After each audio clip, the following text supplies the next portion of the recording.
Are you looking for a faster video? Well, today it's a live stream, and I know you're probably looking for a really nice and tidy, edited down video, but I have ways for you to make it faster. You can click that little gear on the YouTube settings right there on the video and adjust the playback speed, make me sound like a chipmunk, and it'll go a lot faster. You can also look and see if there's timestamps for this project in the description, and if you're on a desktop, you can hover over the time bar at the bottom of the screen and see if it's chunked up into chapters, and then that way you can go directly to the step you're looking for. And lastly, you can also tap on the screen on the right hand side of the video picture or on the left hand side to make the video jump ahead, forward or backward if you're on a mobile device. And you can adjust that amount in your settings so you can have complete control over how much it jumps. So if you are on a desktop, you can use the fast forward or the rewind, and that will make it go faster as well. You can also enable subtitles, and the little CC on the screen will enable closed captioning. That way, if I am a little bit harder to understand with that double playback speed, the subtitles might help you out. All right, well, I know that it's not a nice little edited video, but if you sew with me, we'll get there together and it'll be lots of fun. And now for the live stream. Happy sewing!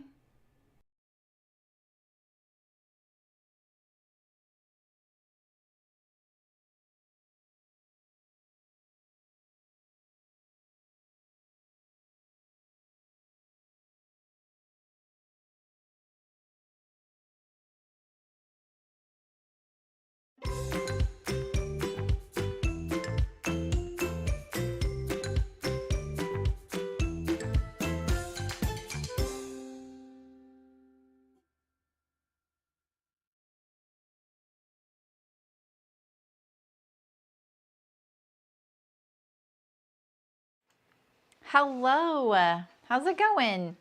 Oh, I'm so far away, and there's my computer again. I forgot to configure this.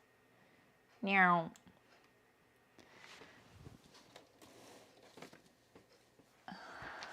That's better, huh? Why is it not Friday yet?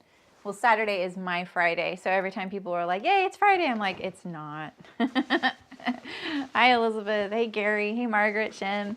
Terry. How's it going? I just realized that my fabric isn't folded, so I was just going to fold it really quick. Hey, Hannah. How's it going? Hey, Barbara.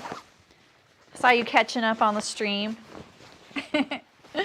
Yeah, that was a lot more involved drafting, but the good news is that it fit him really good, and I have a really minor changes to make, so that'll be really fast, and we can get to cutting and sewing.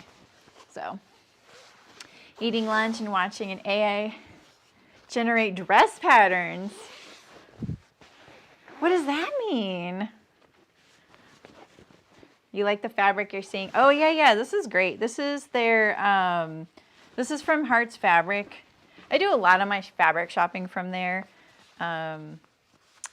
mainly because they're in California and they ship the same or the next day. They're really fast. But they have this canvas, and I think it's called Seabright canvas, and it comes in a ton of colors, and it's great. So, the ocean-looking fabric, oh gosh, well, this is the last of it finally. All right, so also, I was like, oh my gosh, what fabric am I gonna use for the lining of this bib? I always do this. I forget about pocket lining fabric and stuff like that, and I didn't know I was gonna line the bib. It turns out I have 3 really viable fabric choices. I have these 2 yarn dyes, but I feel like these are kind of fragile for being like overalls. And then I have these napkins. I bought a bunch of napkins from a place called World Market here because they were like half price. And once washed, it's viable fabric. And so I thought, and he's fine with any of it. I think that this would be more picturesque. And I think it's more, it'll last longer because it's more like a linen cotton, you know? But yeah, he was like, yeah, of course, I'd probably pick that, but I know you're going to pick that, and that's fine. And I was like, okay, I'm going for it. So yeah. Okay, wait, let me see what I'm missing here. You forgot about the stream? But you're here now. I'm so, I feel like when I schedule streams, you guys get the notifications. I'm just realizing that you guys are pretty consistent saying, I got a notification. And it's always the times I've scheduled the stream, even though I scheduled it like 5 minutes before. I'm liking that because it makes it going live a lot easier. I also can make sure that live chat replay of the live chat is enabled. So yeah, you're loving the ocean fabric. That's so funny. Wait, there's a tool where you can give it text prompts and it tries right, but when you give it dress form, it comes up with amazing stuff. I need your... Okay, wait. Wait, what are you doing, Elizabeth? Did I miss something? Watching an AI generate dress patterns. I want to know more about that. So the top stitching color, I'm going to go with, I actually have thread that matches. So you know how like sometimes fabric stores will say, have us match your thread for you. Well, I actually did have them do that because I knew I probably didn't have this color. And this looks very sweet potato on the screen for me. It's not quite sweet like that sweet potato. It is it's a lot closer to like a Carhartt orangish red. This is the Canyon color on their website. And he loves it. And so I got 2 spools of thread to match, but I'm going to use I got this jeans top stitching thread kit from Waywack, and it's a lot of neutrals, 1 gold, 1 navy, a black, a white, and then like two or three like lighter creamy browns, and then 2 or 3 darker browns, and I'm going to use one of those. Mainly because I really want the jeans top stitching thread because it'll be stronger and more rugged. Rather than using like a regular weight thread. So it's not quite matching, but it's close. It's nothing exciting. And he kind of was like, you can do whatever you want, but I don't really want anything too contrasty. So, okay, I really did clear my throat a ton this time, but it's just like, when I moved to this area, allergies treat me differently here. I don't get congested or a runny nose. It's in my throat and I can't, it's just like, it's awful. I hate it. I don't even feel it. So, you went to World Market with Sister, I lost my mind. Yeah, I know, Terry. I know. I just don't go into that store. I like it, but it's like, I don't need to redecorate every season. So, all right. So for the ocean fabric, this is what I made I made a trial of overall shorts. This is actually inside out. So this is the real side of the fabric. I bought this fabric when I had chicken boots, and occasionally, even though we would buy like fabric in a collection for, like, oh, this will be for fall, we'll pick an outer fabric, a lining fabric, and a binding fabric. Occasionally, they would have fabrics where I'm like, okay, they don't have anything to go with that, but it's kind of cool, and I would just buy a bolt of it to have on hand. And that's what I did with this ocean fabric. I bought a bolt of this to have on hand, and I never used it. I ended up, deciding to close, even though business was really good. And I had a lot of extra fabric. And so there were like 3 or 4 bolts I didn't sell at the end. And I've been using them slowly as like muslin fabric, but it's very distracting to look at. So I don't use it very often. That's why you haven't seen it a whole lot.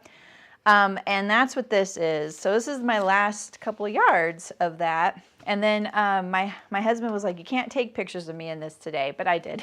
He was okay with that for the most part. So I have a picture. Yeah, the snacks are good there. They have a fairly good black licorice assortment there too. All right, so let's see. Where's my image here? I think this is it. Hey, Danny. All right, so the right-hand picture, I went to a place called Tractor Supply, which sells like stuff for like the home farm, and they have overalls there. And so I wanted you to see what it looks like in person, and I'll explain what's going on here. And it is what I was telling you guys. So one strap is continuous to the center back. The other one is in 2 pieces. So these are the overalls on him. And see, like, this fabric is terrible. It doesn't really show the details, but they fit pretty good. His shoulders are very sloped, so I was really surprised. These straps work, so maybe they work because his shoulders are really sloped. And I only made a, oh, okay, cool, Elizabeth. I'm reading chat. I'm very interested. I need to do a couple of things. Where's my, here we go. So the things I need to fix are, I need to make the bib pocket deeper, and he does want his regular glasses. So I did establish that shim, and he wants them, so we did kind of did a division thing here. So I've got the little, I even like, see, look, it's even gusseted a little bit here. Can you kind of tell the pocket's sitting out from the fabric? So that's for his glasses, and we're gonna make it a little bit deeper. He likes the shape everywhere. He wants to raise the hammer loop, which I put right here, 1 inch, but I didn't put the back pockets on. So, and that's, it's gonna go into the back pockets, so we'll see about that. And then lastly, what happened here? Oh, I pinned my note. And it went all the way through to my straps. So here's my straps. I had one little like pinch right here. I do want to change the strap a tiny bit because for some reason it didn't stay centered. I don't know if that's how I sewed it or what, but I did these in like 20 minutes, you know, like really quick. I did kind of a fake fly, so it's just like looks like a fly, and it'll have hand pockets, and then the side pocket. So here's the hard part, you guys.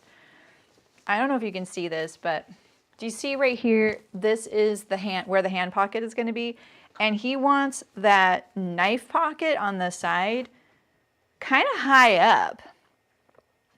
And I actually don't think this is physically possible to sew. Hey, Elena, how's it going? Hey, Ray. Hey, Libby. Yeah, right?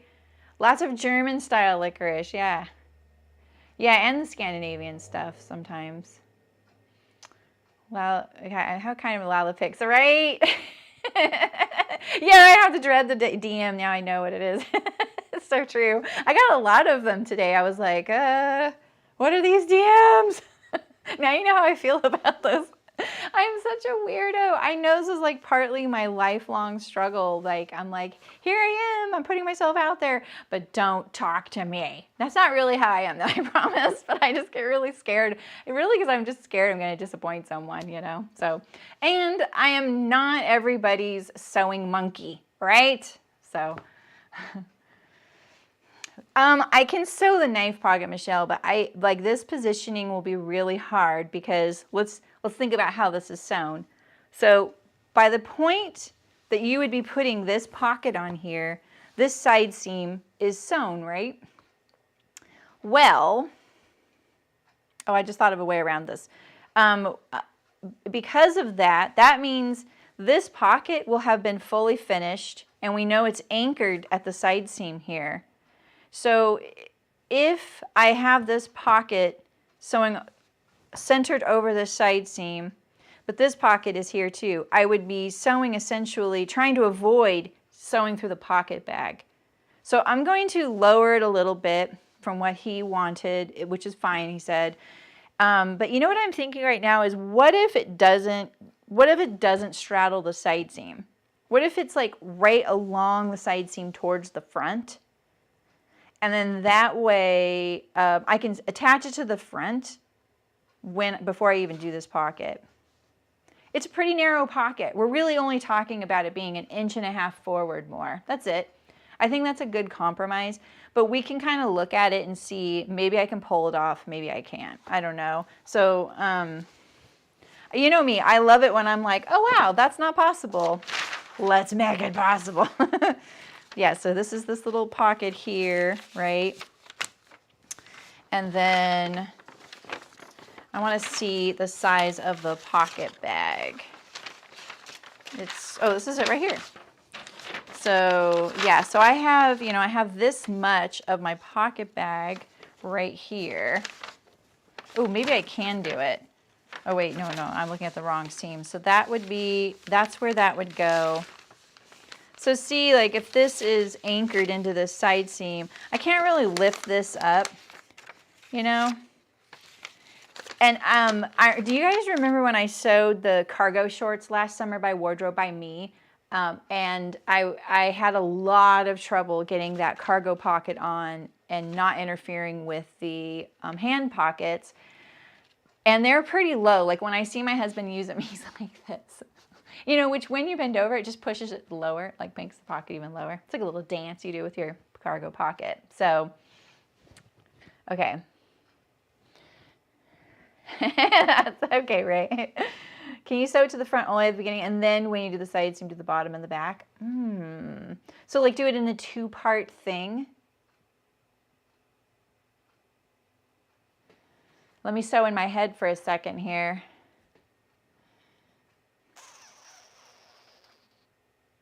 Reverse the slant. I think it actually is like this, isn't it? I think I drew it like this. No, I think it is like this. It's not the slant though. Like, see, this would be like this is where he wants it. And I was like, how about here? How about here? So if I sew this partly on, no, I still have to go through there. I think the solution is just go like this. You know?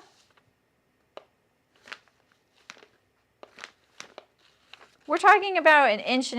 Like we're seeing this pocket, the full width with the seam allowance included, right? So if there was 3/8 and 3/8 gone on each side, and you centered it, it's 1.5 inches on the front and 1.5 inches on the back. So we're not talking about it being on the front too much more. Hi, Aisha. So the left at the beginning, and then do the bottom and the right at the end.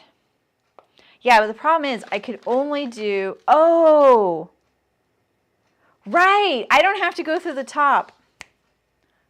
Okay. Yeah, exactly, Michelle. I wonder if he thought about that. You would sew it to the back, not the front. I'm just worried he'll sit in it with a knife in there, you know? And if you were like, if I was, let's say I kneeled down.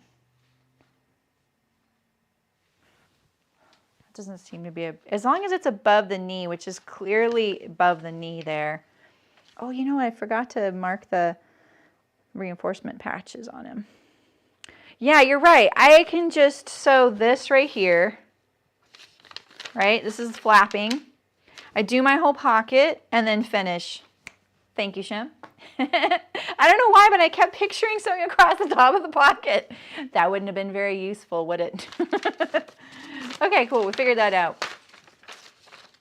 I know, right, Michelle? I mean, I hope so too. But you know how sometimes you're just like going in, you're exhausted. We get so exhausted out there because it's so hot and it's dusty and we do so much physical work in our yard. And then like you come in, you're like, oh, you sit down to take your shoes off. So, okay. Did I miss any other? Okay, cool. All right, we got that sorted. All right, so let's do my couple of little changes. Raising up the, let's look at his butt. Just a second here. This is it. I just want to see. I would really like to see this bigger here. So that's, I wish I could see the pocket. This is why I hate using fabric like this, you know? I'm trying to think about, could I just raise the back pocket up a little bit? I think I could actually. I don't think that would be a big deal. All right, and then any other things that I want to think about? The strap length was good. I marked where the bib was right here. And that's all I had. But remember, like this is going into hardware, right? And so the hardware, you know, like that, it would actually, so if that was the bib, so let's pretend like if this is on the bib, I'm lining up this little hardware piece right there. You have to make sure you leave room for your hardware there. I think I talked about like your hem and all that, but make sure you have room for your hardware, whatever you're doing for your closure, as far as when you're attaching your pocket to the bib. All right, so if that button's there and we go like that, and if this strap was right there to the bib, that means it would be like this. That is probably a long enough tail. You don't want a ton of this stuff. So, and then I think I might leave this edge open. I'm not sure though. Well, we can discuss that later. But, you know, sometimes you can weave through these things and then you can actually go like this, sew a little across the end, and you make like a backstop so it can't come unthreaded, you know. So, you love this kind of sewing, yeah. I think it's just a pocket knife, you guys. It's not like he's walking around with a machete back there. Just to be clear.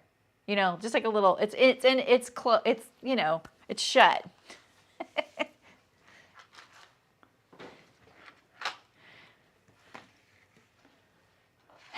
Maybe not, I don't know. All right, so I need to make my bib longer. And we talked about making it about 1.25 inches bigger. So let's do that really quick. I know it does look small, but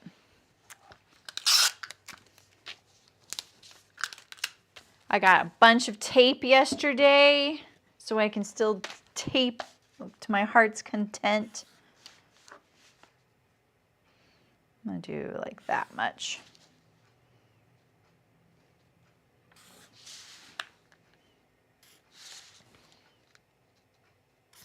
Okay.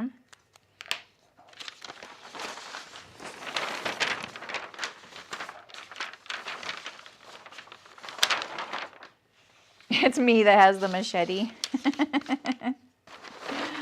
No, I'm pretty klutzy. That is definitely probably a tool I would stay away from, you know. And,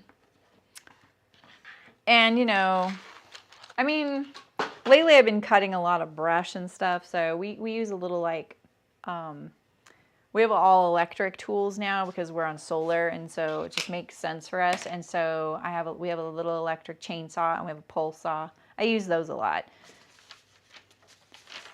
But mostly I just walk around with loppers and little hand, you know, pruners. Those are the two things. And so my pruners are in my pocket. And that is one thing that I want to make, either like an apron or some or outdoor pants, because I put those in my back pocket. And I think if you have a booty or any kind of like curves, you've got more gush for things to like poke into when you have it in a pocket. Whereas like my husband, he doesn't have a booty, right? He's not filling up the back of his pants. So even if he has something in his back pockets, he can totally miss it because his pants are looser back there. So I have to like construct something, or like an apron, something where like it hangs free from my body, like, you know, like a little tool belt or something. So, and like, I think that Yuki Waffles company has some really interesting pant ideas with the integrated tool belts into them. And I had just been designing something like that. And then like literally 2 weeks later, she came out with that pattern. I'm like, genius, this is great. It already exists. So yeah, the machete is needed for the agave. I just don't touch the agave. I can't even walk near the agave. If it pokes me, I get a welt now. My histamine reaction to the agave is pretty bad. Yeah, lining the bib pocket for the glass with a microfiber. Yeah, I've done that before. Fiber belonged to you in the end. Oh, I can't fit into Michael's clothes. No, when Michael and I met, we were the exact same weight. We were both 120 pounds. I outweigh him a lot more now. All right, so he's not 120 either, but he's not that much more than that. Okay, so I've got my bib change. This had a sewing issue, this waistband. It's a little long, or I cut it wrong. So I need to check that. So we're going to check that against this front piece here.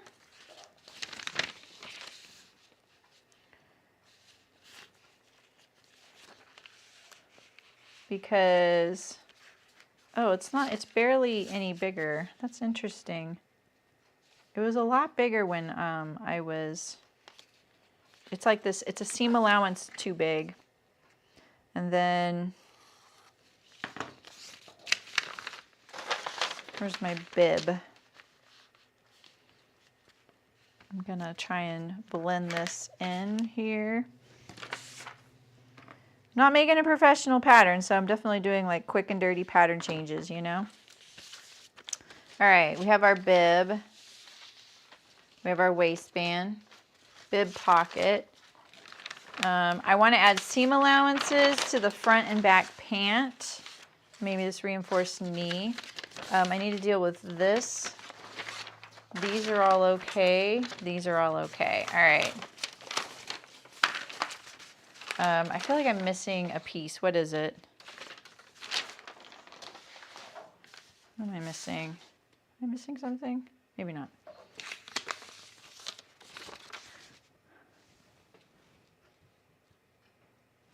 Right? You're fine, right? Oh man, that agave. The other day I was walking by it and I was holding the chainsaw and I was like, ooh, I'm just going to trim this up. And I was like, what am I thinking? Just in case some of you don't know, I had I did that. I trimmed some agave, some dusty old limbs of an agave. An agave is like this big kind of cactusy looking plant, right? And there's a lot of it on our property. The guy was really into it. And there was these, dead leaves, whatever they're called. And I looked up all the tutorials on how to deal with them. And they're like, yeah, you just take a little hand saw and you saw them off. Kind of like a palm tree. You know, like when you see palm trees get those little like buzz cuts from going down and up, getting rid of the fronds, and they leave that nice little like triangular little shape of trimmed. That's what I was going for. Well, then my husband was like, hey, why don't you try the chainsaw? I was like, oh, that's a great idea, because there was so much of it. I inhaled the dust and it ended up in my system, and I ended up almost in the hospital. So that stuff has like a weird thing about it. It's called, gives you pruritic dermatitis, and it's not an allergy thing. Everybody would happen this. So I learned my lesson, because apparently all those sites I was looking up and thought I was doing my due diligence didn't mention this. So anyway, the pink flannel jammies are done. Yay! Oh, cool. Actresses have a bit of microfiber in the hem of the shirt, cleaning glasses. Yeah, and another really great thing for activewear is putting it right here on your sleeve. So you can go like this, wipe your face or your nose. It's like a built-in snot rag, but hopefully you're not that snotty, So yeah, that's also a good thing to do. All right, I just want to look at this piece here. I didn't like how it sewed, and so I think what I need is either notches, because I didn't sew it correctly, because look at that looks pretty good.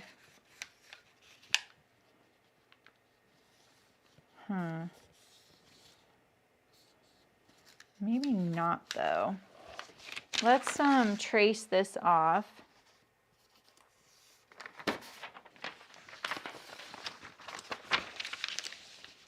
We are going to trace this off.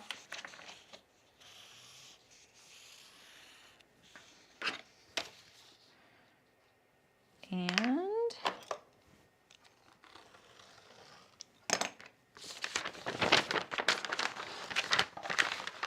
okay.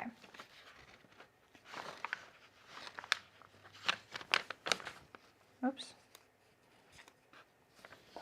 I'm going to do this the easy way,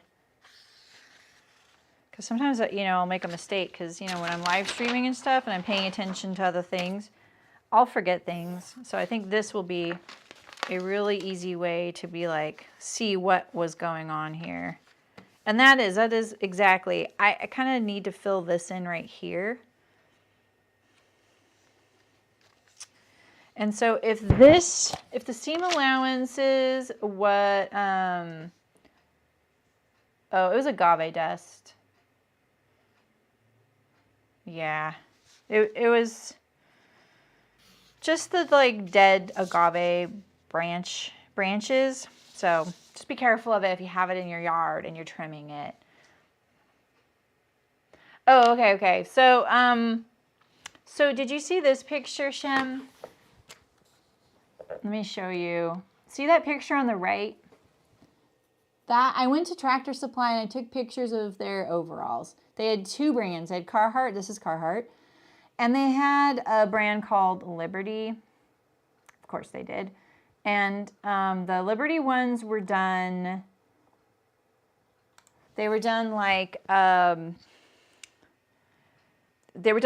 patch. And so what they did was they had, the back had a built-in strap. So this was all one piece, right? And then they took a patch and they just sewed it plunk on top to give it that overall look, right? As far as Carhartt goes, Carhartt, what they did was they had one of the backs had the strap built onto it, okay? And then there was a back like this with no strap. And then there was an extra strap. And so that's how they do it. What they did was this piece right here, right? It has the continuous strap on it. Then you sew your back to this. And then this piece would lay on top and you top stitched it down. That's how they did that. And that's what I showed in the picture there. There are a lot of ways people are doing this. And so that's why I think just figuring out what kind of you want, you know.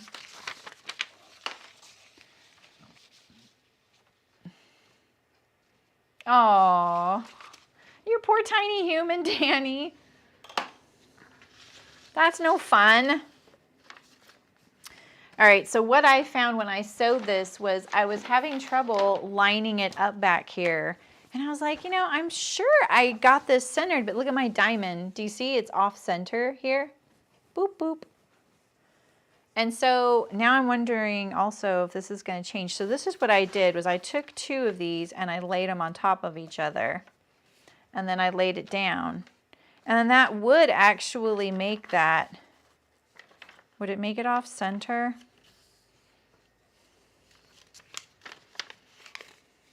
Okay, so that's how it is.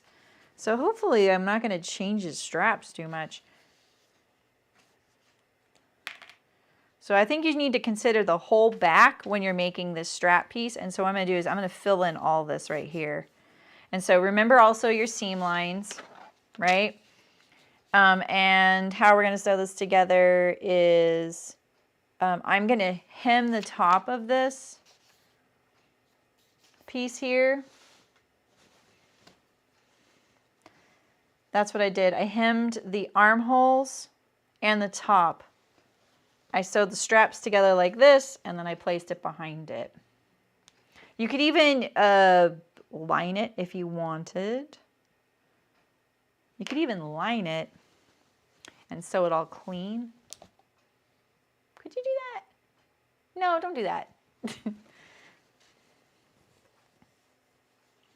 So if this was off center like this is what I did. I took two and I laid them on top of each other. Yeah, so I want to do this. I'm going to line that up. I'm going to tape it on here. And I'm going to make this my whole pattern piece here.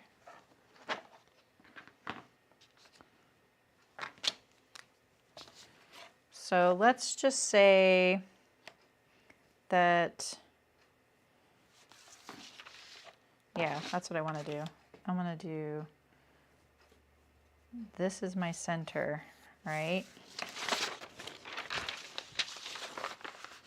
And then I want to transfer this line across.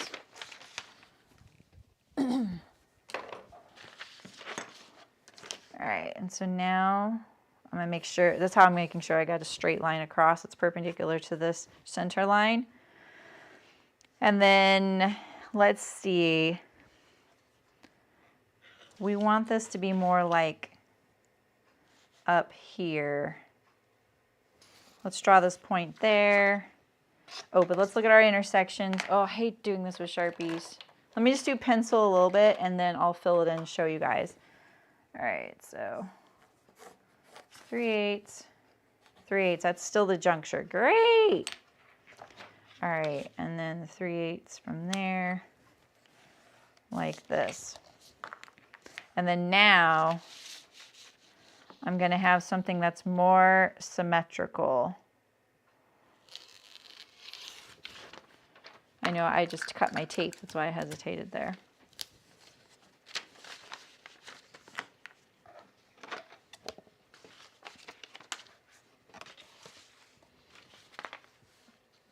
Yeah, right? Okay.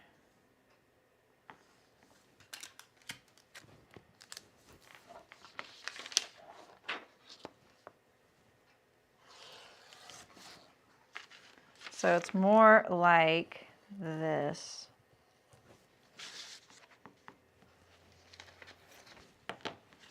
Like that's more of the shape. Because see now I have this piece at the top.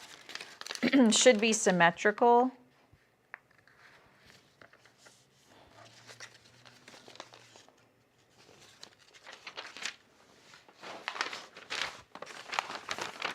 All right.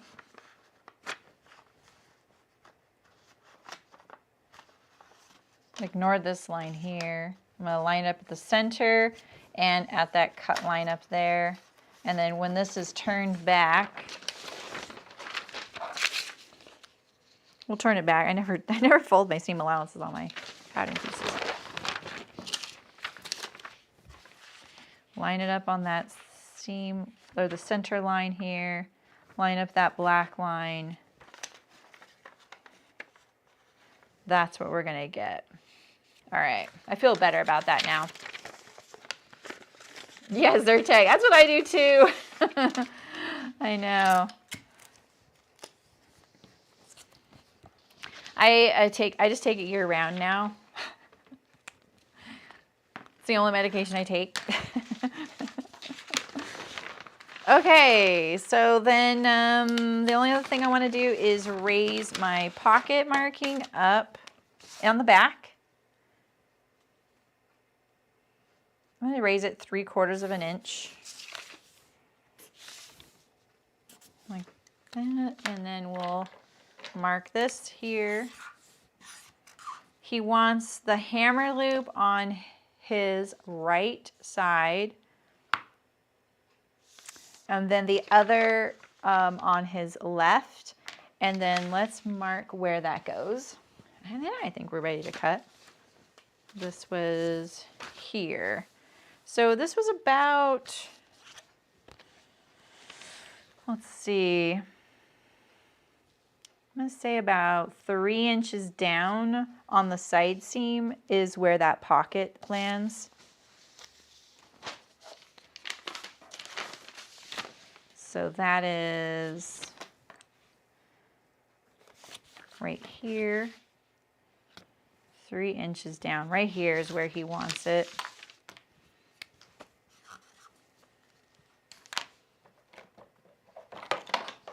We're setting ourselves up. We get really eager. We want to cut and sew, but we got to set ourselves up so that we're not worried about any of this, and then we're not doubting what we're doing, and then coming back to the table and going, oh, I don't know, you know. That's awesome, Aisha.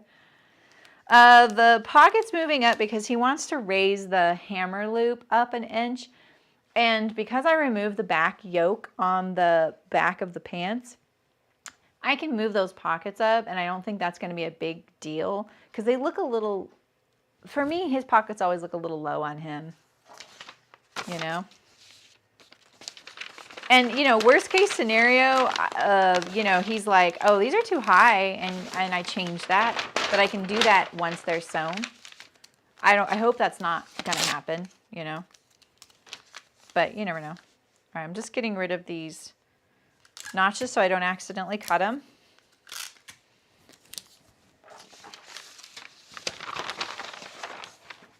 Okay, that's all my changes, right? I don't want to lose this. 2 straps, but we're going to cut 4. And this is, can I sew this wrong? I don't think I can sew this wrong now. I can't sew this.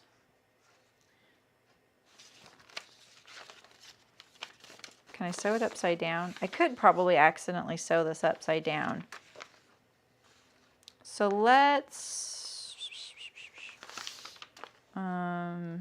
do this.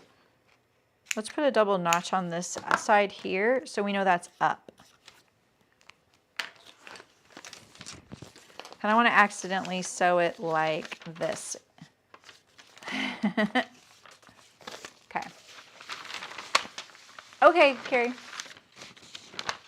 All right, there is one last thing. I just need to add some seam allowance because we don't really like how small they are right now. This piece isn't completely cut out, so we'll just add it to this piece.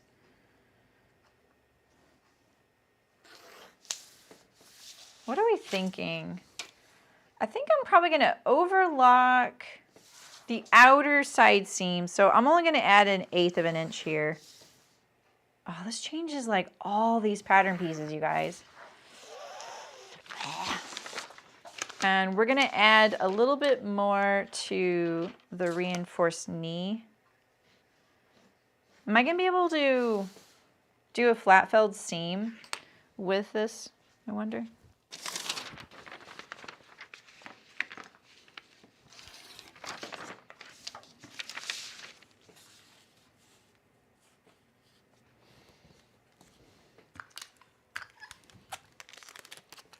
Shem, did you ever finish all your chef coats? I hope that's not a sore topic.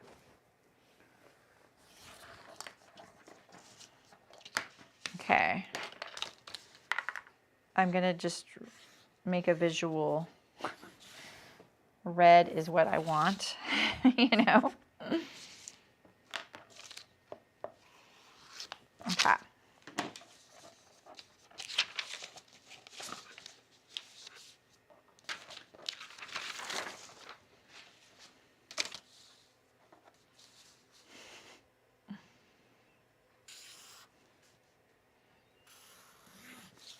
Okay.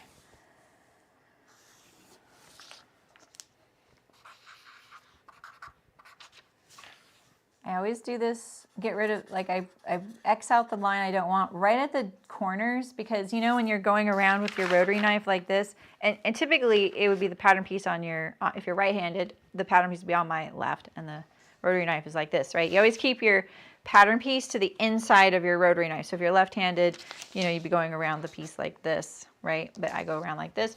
And so when I come to this corner here, that's not the problem. This would be the problem corner. I could accidentally go up this line instead of that. So I do things like this right at the corners. I'm not too worried about this. And same here. Get rid of this one here. I make it very visual for myself because, you know, mistakes. And then we're just going to add some seam allowance to these long edges. Sorry, I know it's kind of tedious. I could do it on my, when I cut it out, but we all know how risky that is. And I do kind of hope to have this pattern for him for maybe, you know, maybe he could have a couple pairs. And the thing is, like, this isn't something I would make him very often, so I don't want to come back to it and go, huh, I wonder if there's any issues with this that I didn't write down.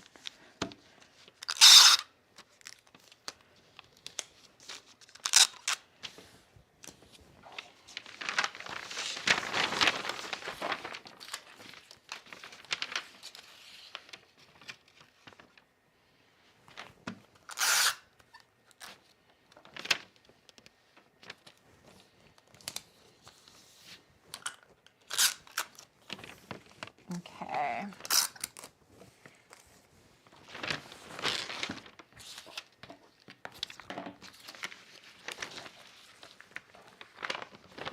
Yeah, that's what I was thinking. It might be a little tricky. I might not even need to tape that there. No, and it's not. It's a luxury product. I mean, active neck. Okay, cool. it sounds like a fun thing, because now that I know you used to be a professional chef, I can see why the chef coats would be a really fun thing for you to have. I used to bake a lot, especially after I had my daughter, and I realized later, I should have just done this in red. I realized later that it was because I was really suffering from having a lack of a creative outlet, because sewing and pattern drafting and working were so hard for me to do when she was really young. And I didn't even add it on there. And I baked so much that I involved Cricket with the baking a lot. And so I would always make her little aprons and things.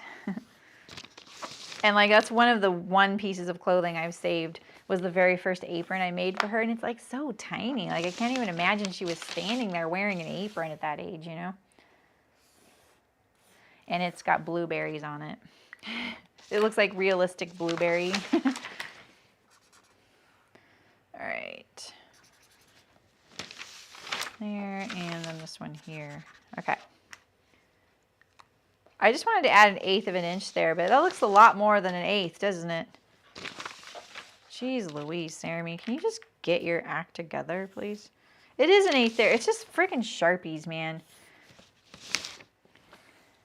It's not very sharp anymore, let's just say. We need to cut that line off when we go to cut this out. All right, that's our front. And then just this piece here.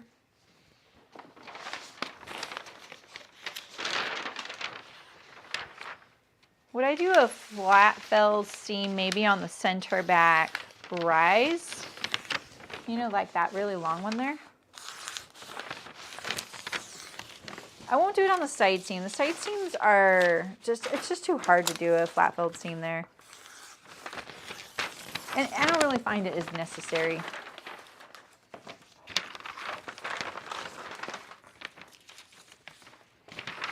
Yeah, that's awesome, Shem. This is going to change all my pattern pieces. This is so much more involved than I was letting on.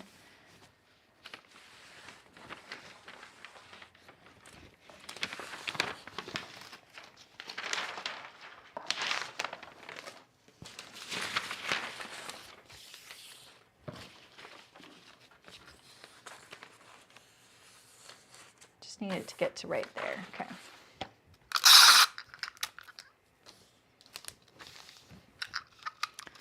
I got one of the things I ordered for the buttons and buttonholes SBS in the mail yesterday, so I might do a little bonus video in the guild soon about it, because I got this cool hump jumper that will also allow you to sew buttons on. I haven't tried it yet. Oh, what the heck? I don't have any tape in here. Oh yeah, I have one more thing. I guess I left my package in the car. I got tape too. It's the little things, you know, that make you happy.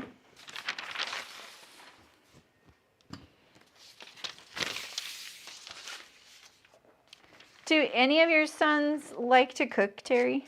Do you think that they will... Maybe like later they might be like interested in it, because like Cricket, she actually really likes to cook,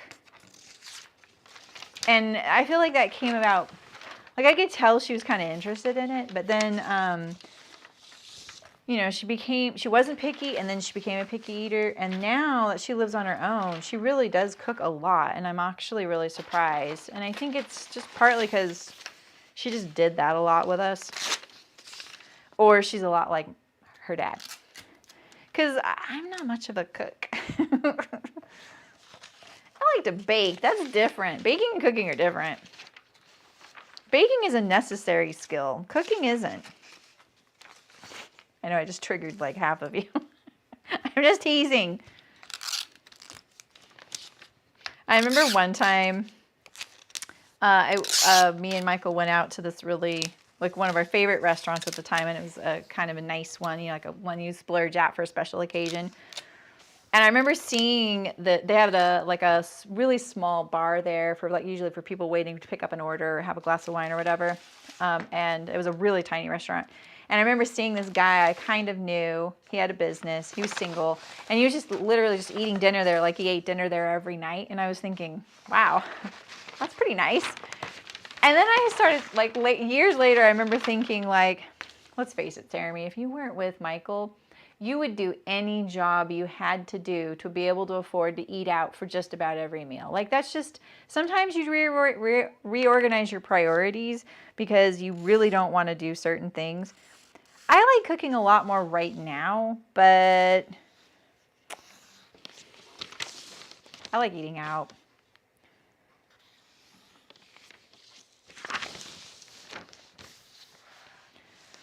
What are you guys laughing at? Oh, my baking thing. I've been cooking a lot more since we moved to this house. I think partly it's because Michael's kind of cooled it a little bit on the baking. You know, it's only for me and him. Maybe that's why. Flat felt seam on the center back, right?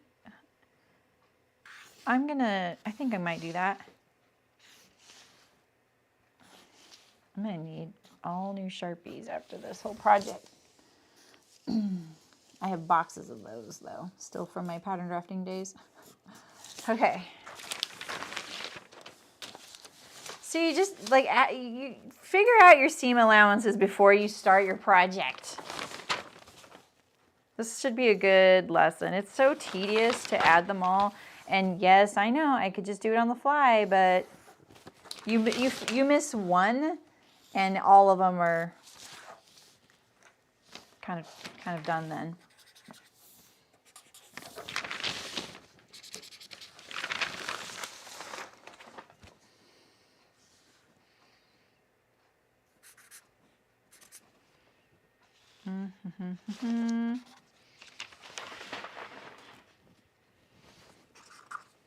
All right, so last thing, let's just see, what pieces do I need to fix because of that?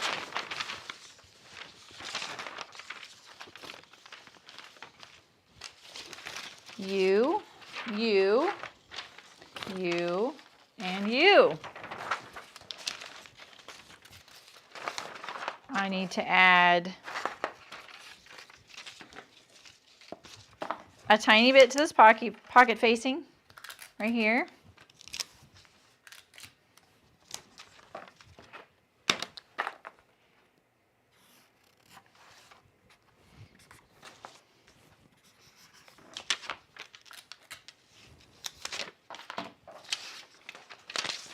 I need to add the amount I just trimmed off on this.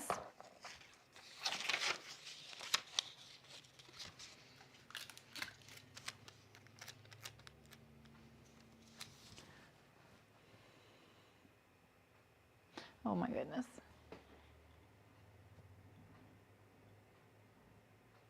Yeah, right, Michelle, about the desserts. That's why I've stopped baking.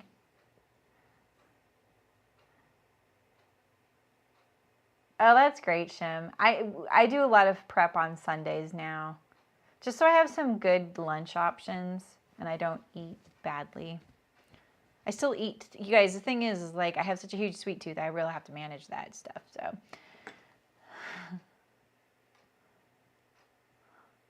Onion goggles in her stocking this year since she thinks mine are so silly. That's awesome. Oh man. Yours are human. Aw. They sure look cute and angelic, you know, when you post pictures of them in the guild.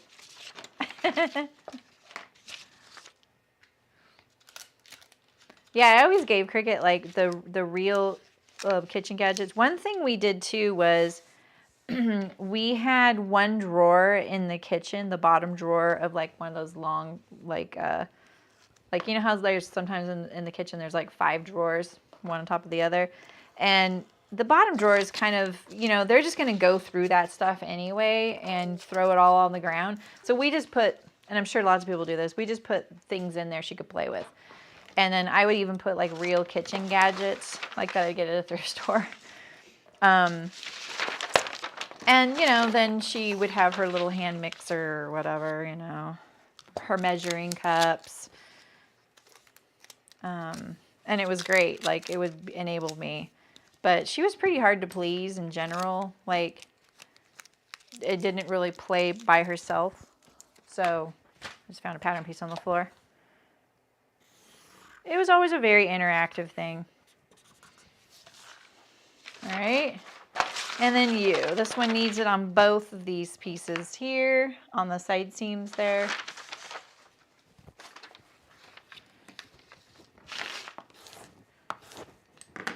Just like this. And now we can cut as soon as I get this one on here.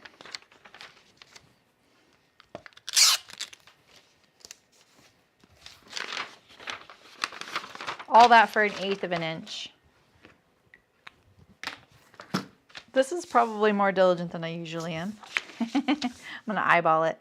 Oh, no, I'm going to eyeball it from this side. Okay, we're ready. Okay. Do a little reset with all the tools. Make it less frustrating. It's all about that, right?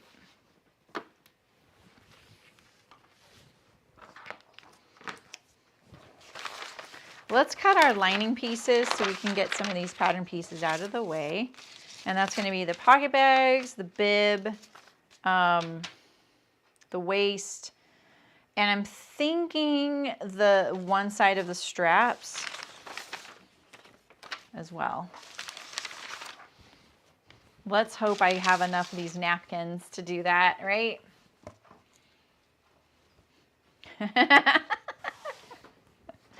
Right, Shim?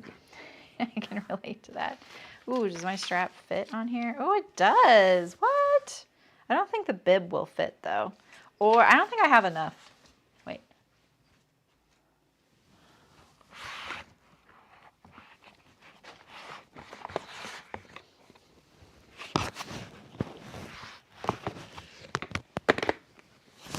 Let's see. These are all the napkins I got from there. I got all these, like, kind of... Oh, here's another one. Yay! I've even made a shirt out of this. I pieced it all together.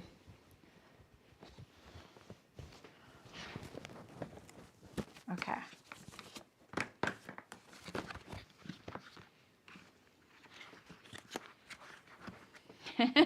Well, you know, I think there's merits to that, though, Shem. Like, if I know I'm going to use a pattern again, I'm trying to be better about doing the work. I'm already standing here doing it. It's not going to cost me that much time. I should do the work, right? If it's not something I'm going to use again, I might not. If it's something I'm really unsure of, I will probably just take notes. Self camera. Oh, what happened to that? What happened to that?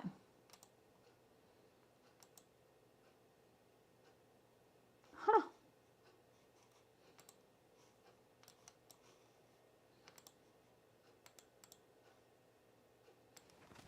That's weird.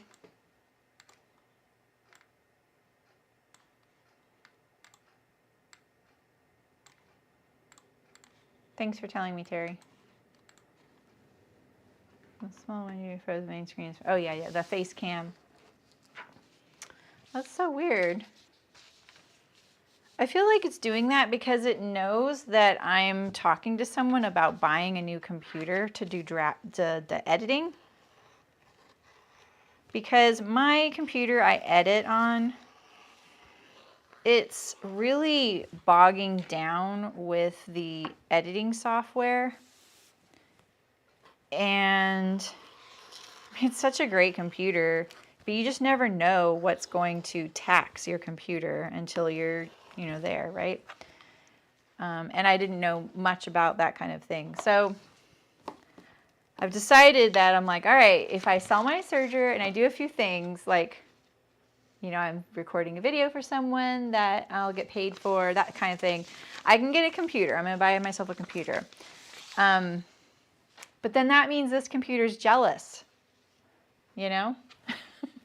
Right? It's like, wait a minute. I'm your streaming computer. I'm really important.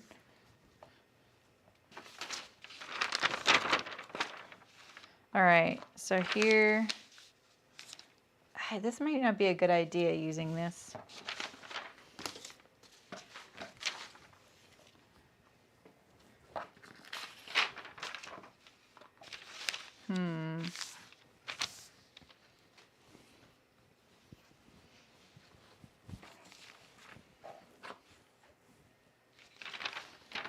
Okay, so I can get that if I piece that together. What about this waistband though? And the pockets. Wait, is this the piecing together one? Yeah. You and you are off limits. That leaves 2 of these left. I have 2 of these left for pocket bags and the waistband.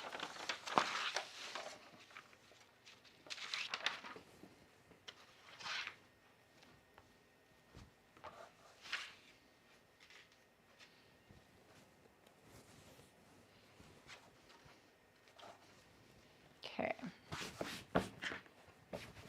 I'm glad I'm using some of these. I've even gone as far as to take the hems out of some of these napkins. Exactly. Thank you, Ray. Yeah, I mean, I bought new computers for the stream and stuff like that, so it's not like I'm using something I shouldn't. I see and like the chatter of people that are really struggling with what they have. So I know that I'm doing pretty good, you know. What this computer needs is, I think, another graphic card, and I don't know much about that. That way I could add another camera, but I can't add any more cameras. I have 4, and that's it. The computer's like, that's it. They just wouldn't activate. Like I had just deactivated and activated that one. It wouldn't do that. It just wouldn't. So, and I think 4 is plenty. Like I don't really feel like I need to, you know, have more cameras. But it would be someday probably helpful. All right, so we don't have quite the width here for this piece.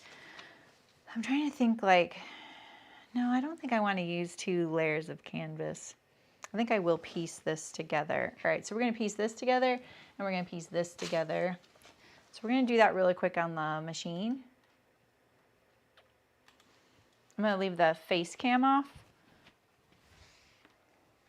Well, it's not off, but it's going to be facing the wrong side of the room.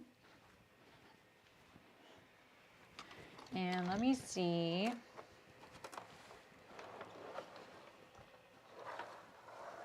What you guys see. Because I knew it was kind of bright. Wow. It's really bright.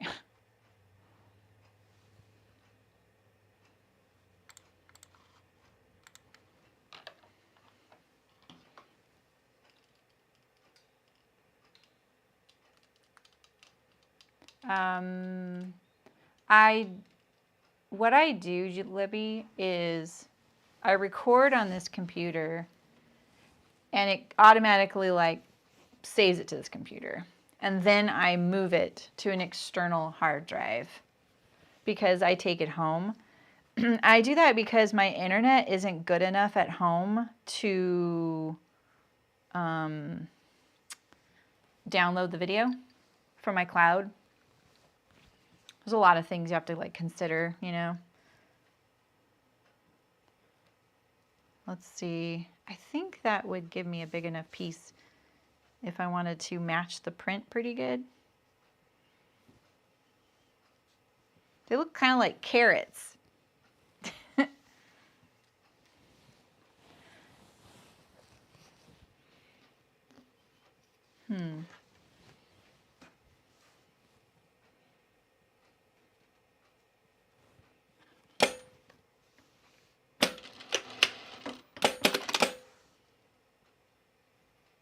Oh, I thought it wasn't threaded.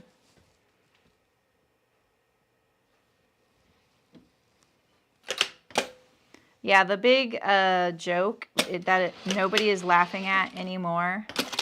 Why isn't this sewing? Is the fact I leave my hard drive at home or I leave it here when I need it in the other location. It's really annoying. Oh my gosh.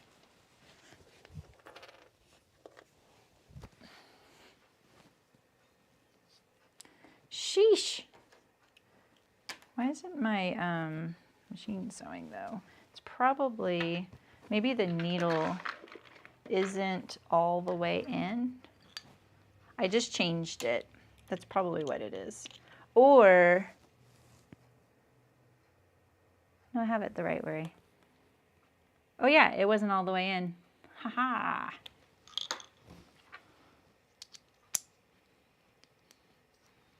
Yeah, and then I bring the video back here and then I upload it onto wherever it's going, usually YouTube or the Guild. There we go. I'm not going to be too particular about this, but I'm going to match it for the most part. Why not, right? I'm not going to probably put this on the center of the bib.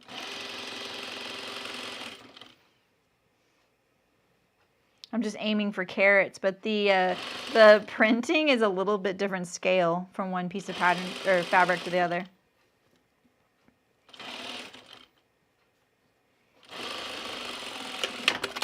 It'll roughly look like, well, or it won't. I was saying it'll roughly look like it matches, or it won't.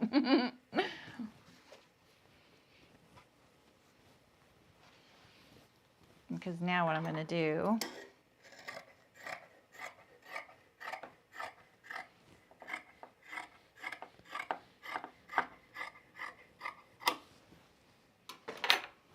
is top stitch it. So it's pretty obvious, but that's okay. I'm going for sturdiness over invisibility.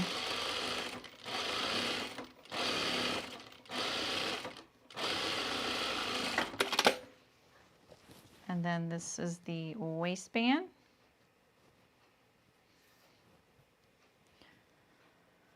Same thing. Let's see.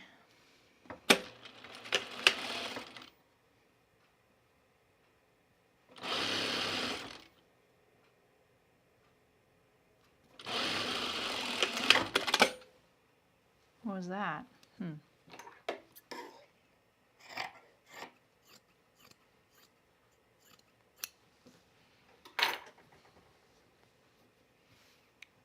Did a little better on that one. I thought something was up. I thought I heard something. Having some machine trouble today. Gotta love it.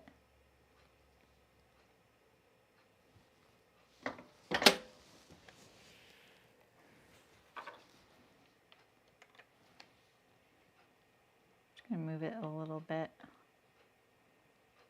Like that. It's pretty forgiving. Like if I don't have the needle perfectly facing that way, even if it's a little rotated a tiny bit more, it's actually pretty forgiving. You know? Oh, how many bobbins it'll take? Well, bobbins are different quantities, like they hold different amounts. And then different thread weights will also affect that. I can usually tell, like I just know Like this will probably be a 2.5 bobbin project, you know, because I'm going to do top stitching.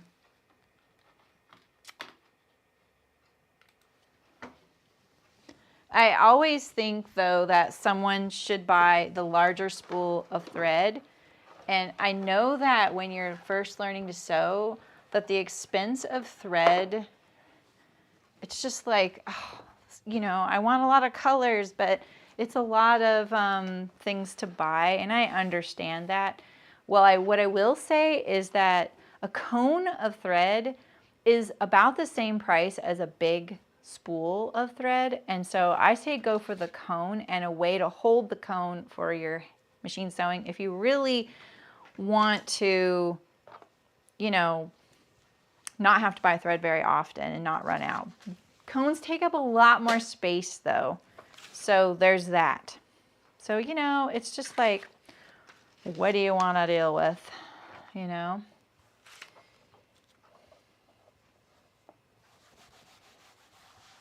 Yeah, you're like double sewing it all, Shem. Oh, that'd be interesting. Like, yeah, if they could tell you, but I don't think they really could tell you because like I said, like it depends on your thread weight and stuff like that. We made this a whole piece so we didn't have to put it on the fold like that. So do I put this in the center? You know what, maybe I will just visually. I don't have to though, it would save me fabric if I just put it off the side, but we're not really trying to save this fabric. Like it's not going to, I can't use these pieces for this project, so. I am kind of like, thinking I might interface this.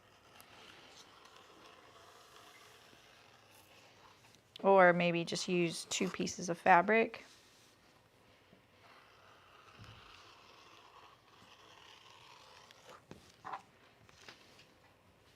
I think I'm just going to use 2 pieces. If you saw my post and my stories today, you'll see why.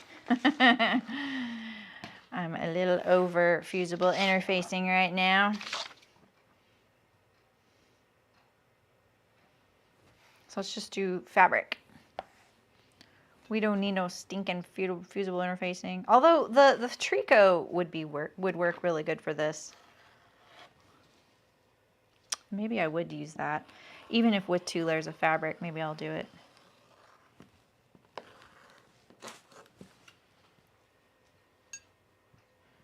I thought that weight was on there.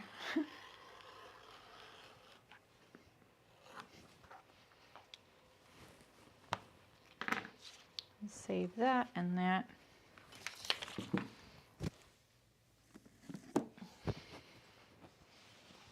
Hey, Rebecca. Are ya? Nice. What are you making?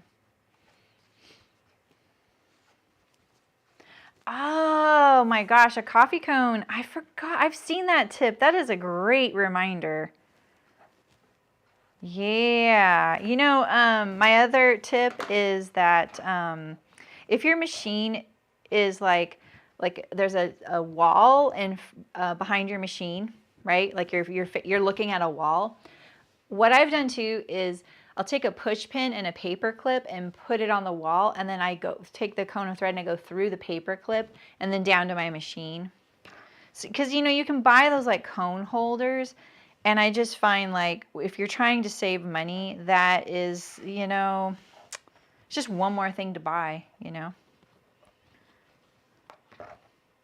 I'm going to use this tricot because I'm not having the trouble I'm having with my other fusible. It won't get all of the waistband, but it'll get all of all of it that's in the garment. What I'm not getting is in the seam allowance, is what I mean to say, if I can talk.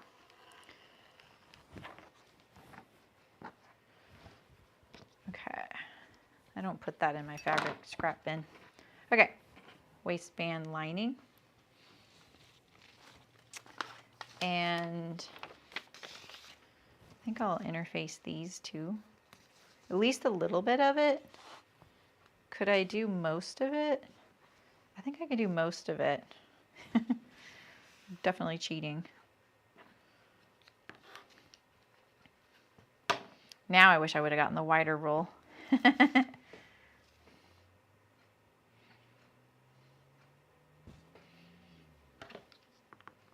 This probably triggers a few of you, huh? I'm not interfacing the whole thing.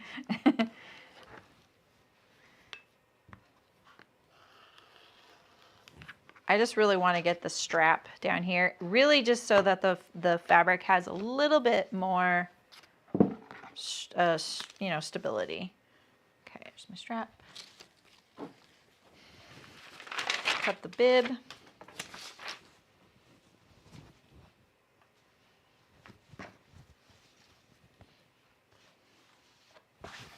What are you working on, Danny? You working? Working? Wow, do they really, Elizabeth Doherty? Your machine holds, your bobbin holds almost a spool of thread. Holy moly.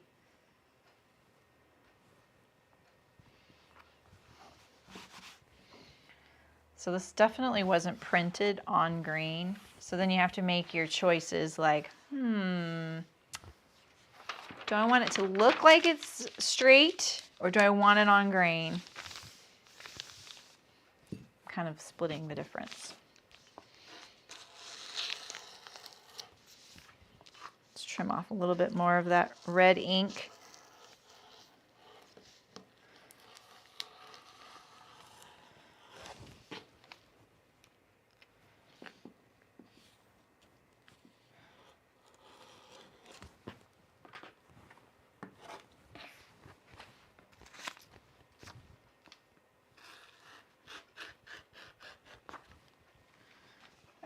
I'm going to mark the center and the center, and then mark the bib. Oh, no, I'm not marking the bib. That's the lining.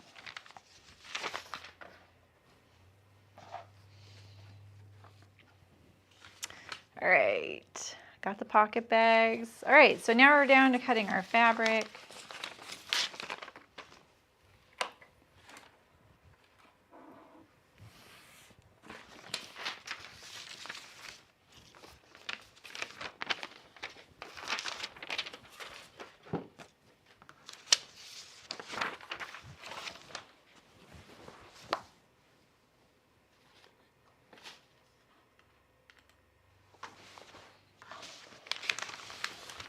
Working.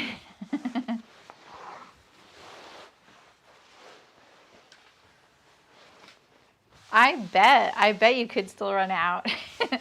I mean, that's kind of like, oh, I have so much thread, you know? And then, but I've had machines where like it just feels like it hardly holds anything.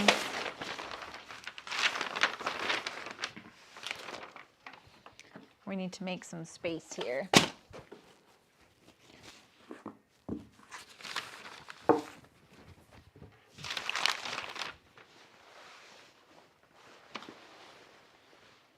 I also kind of want to keep in check like how much fabric I have because they take up a lot.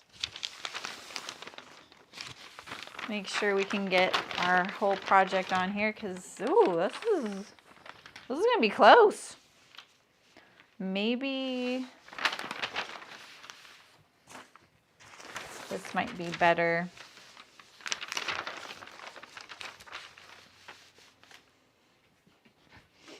Okay, that can't go down any further. Well, shoot, I'm really close. I thought I gave myself a lot of fabric. Okay, we'll be able to get those there. And then we have the the reinforced knee, which can go down, maybe nowhere.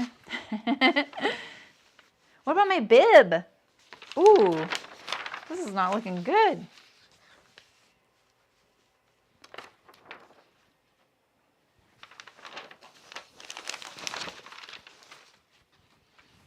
Okay, you're here.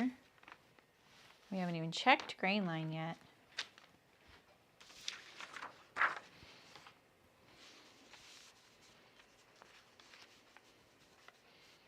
Probably be able to get that there.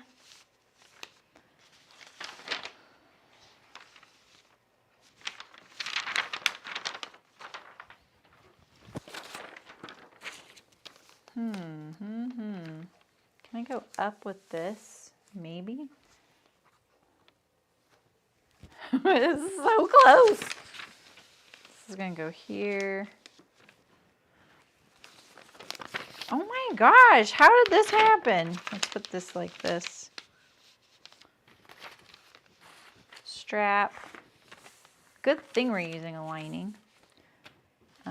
Back pockets. I need oh so many things right now. A fly. I need this pocket and a fly. Oh, I never did the small pocket pattern piece. I need a bib. Pocket facings might have to be on the side. Oh my gosh, where's my waistband?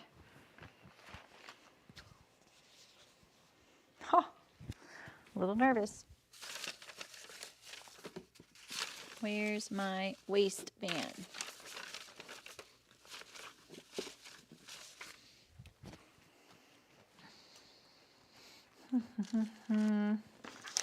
There it is. Eek!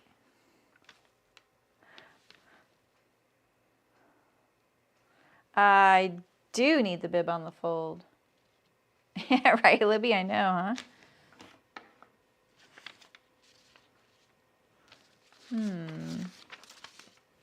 All right, let's see what we have here. So right now, I'm gonna cut out the this piece so that I can see it. Just gonna cut the paper off, basically.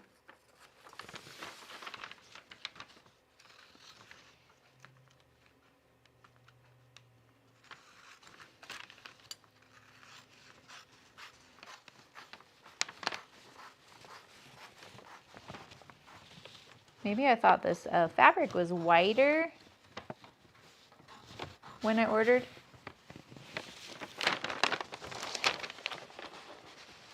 I'm cutting so badly right now.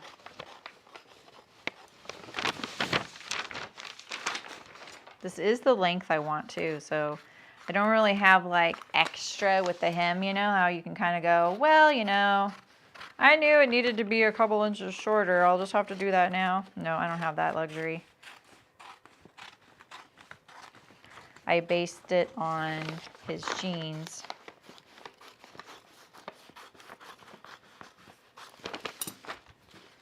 Okay.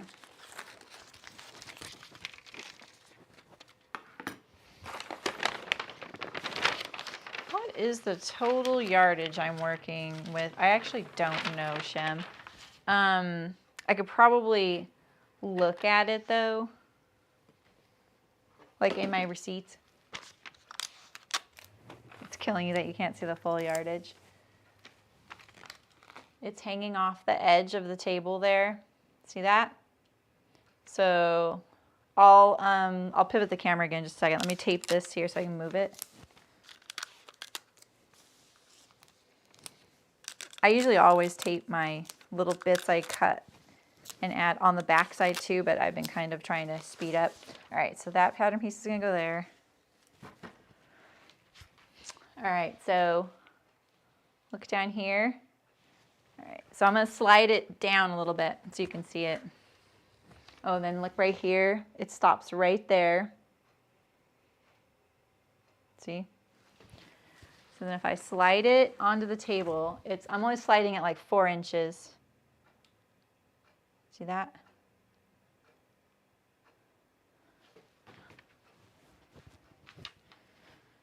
So I can, if I need to, okay, I can swing this way. That's gonna help. And I need this to go up a tiny bit so I can fit my reinforced knees on there. Here is my bib.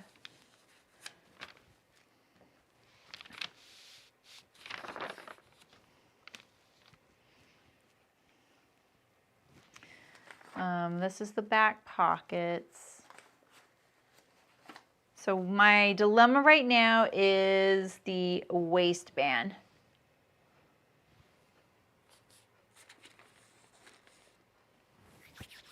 What's my backup plan?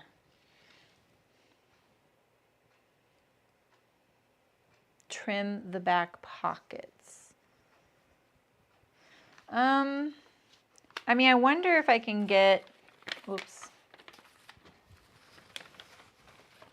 Oh, it's right here. Oh my gosh. Maybe I can get it right here. I'm definitely looking at cutting things a little bit off grain right now. That doesn't work right there though. It's close. I don't know if I want to do this much off grain, you know. The pockets are on the outside. What's on the outside? You can do the knees in another denim. Oh, yeah. Oh, yeah, yeah. That's true. That is true, actually, Libby. That's a good point. Can you trim the back pockets and get the waistband out of that to the actual... Oh, do you just mean like get rid of some of this extra paper here? Yeah, let's look at it.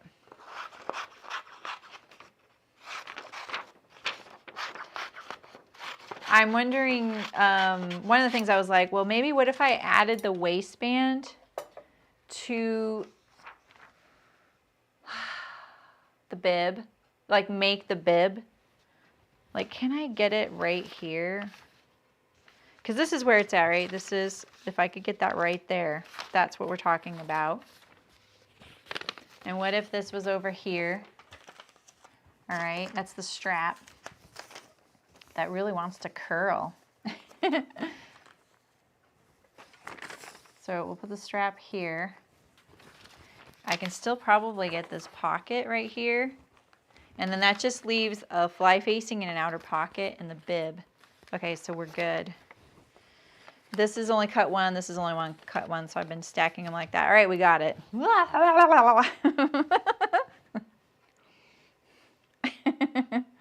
right. I think we'll be okay. I think things will be a little bit off grain though. So I'm going to try and get the pants on grain though. That's like the one thing I really want. And maybe what I'll do is pin this on grain and see. So that's 6 5/8. Ugh. I hate pins that just won't bend, you know, or I hate pins that bend. All right, 6 5/8.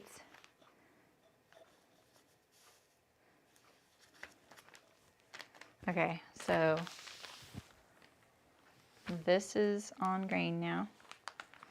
I've got all my pattern pieces, right? I got my front pant. Let's look at the fronts. We have the bib pocket. We have the bib. We have the waistband. We have the pocket facings, the fly, the front pant. We have the reinforced knee. We have the side pocket. And now let's go to the back. We have the straps, the back pocket, the back. Right? That's everything, right? I think so. All right, and so if I leave that pinned like that, the knees the reinforced knees don't actually look off grain, which is kind of nice. 4 5/8. Wait, that's 5. And that's 5.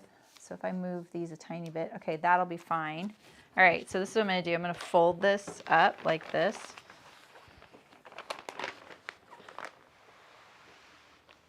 So that I can cut.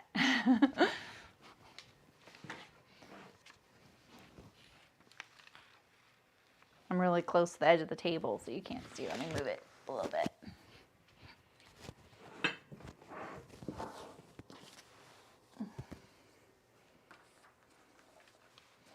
The bib is on the fold like this, so look at that. We have that space there. Oh, look at all this fabric we have. All right, so there's my grain line on the front pants. That is at 5 3/4.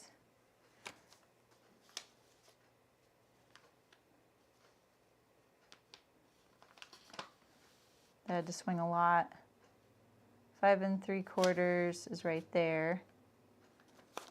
Okay, that's on grain. Okay, we're good. No problem. You were worried for nothing. Where's my big long ruler? Oh well.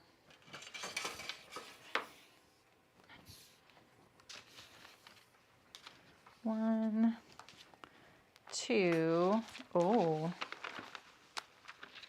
Oh my. It looks like all I got was 2.5 yards. What the heck? Why did I only get 2.5 yards? I was thinking this was 3.5.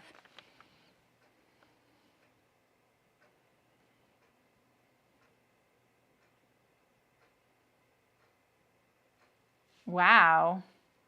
That's interesting, Ray. I think that grain line is really helpful, though, in lots of cases. And yeah, on pants, I don't want to really mess around because I don't want him to be like, one leg always feels weird. Right, Ray? I know. 5.5.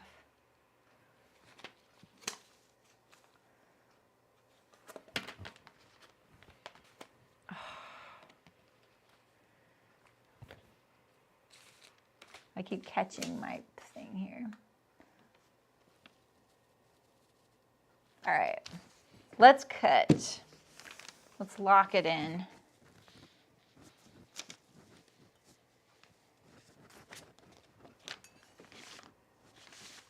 This is also why you need a really long grain line.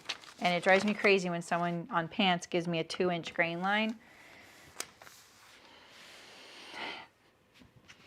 I won't name any companies.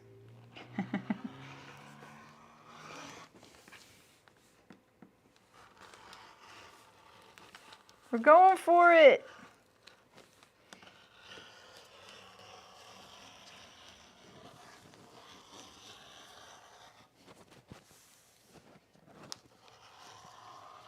This is when you want to make sure you're not doing a lot of flourishing with your cutting, you know. It's a good practice to try not to, because you just never know like what piece might be going up against something. Have you ever done that where you're like cutting something out and you're like, if only I hadn't just like when I got to the end, like right here, gone whoop, you know, because you just never know. What if I need that little corner there? In this case, I might.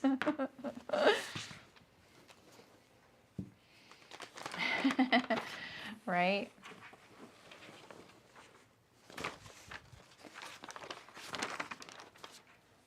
Short shorts. Ugh. I don't know about that, but I do think like the grain line is also something you visually notice without knowing you're noticing it.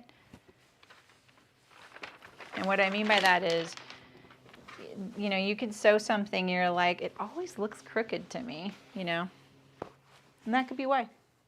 Because you sewed the bib pocket off grain, you know, all the, or just the bib or something like that. All right, so we have this piece, all these pieces are going right here. You can actually even maybe move some of these things. Maybe I won't touch it. Let's get this.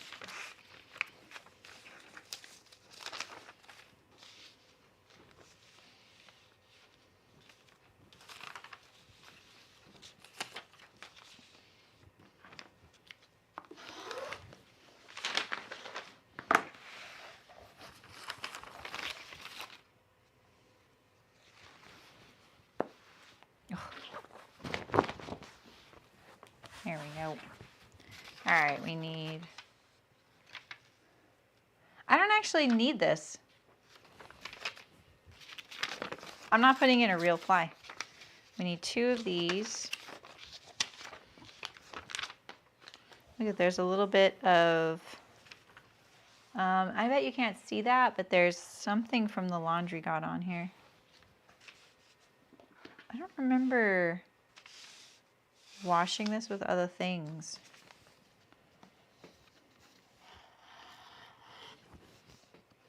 But remember I had a little pocket I was going to put on top of this one? I didn't draft that. Did I? I did draft that. What happened to my little pocket? Yeah, I remember I used this piece. Well, let's just make one.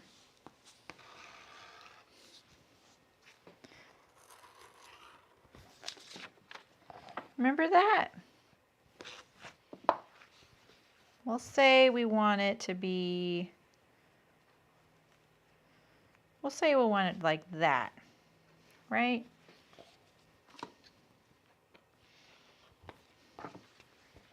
We'll just wing it. All right, we got our pocket.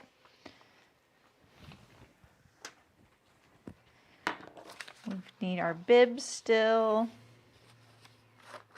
I think I just, did I just like move? Did I just do my, oh. Yeah. One here.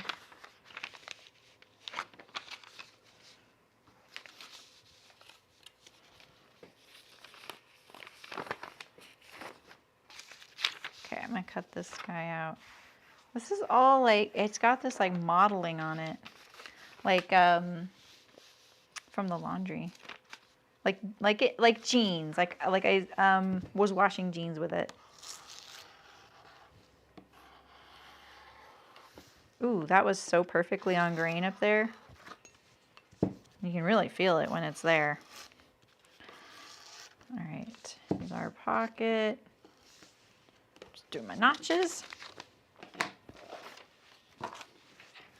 Let's see if I can barely get these in here now.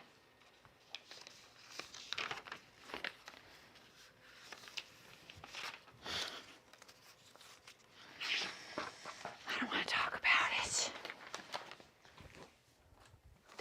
I somehow don't need this piece, and I'm still like now running into problems. Okay, so we have this and this.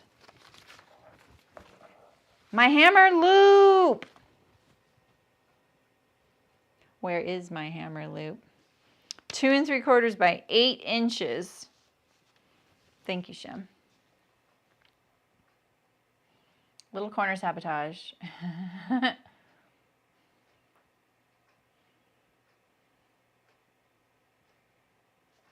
I don't know if that'll come out in the next wash. We'll see. All right, so I kind of wanted to cut this open and this open here. So let's see if I can get my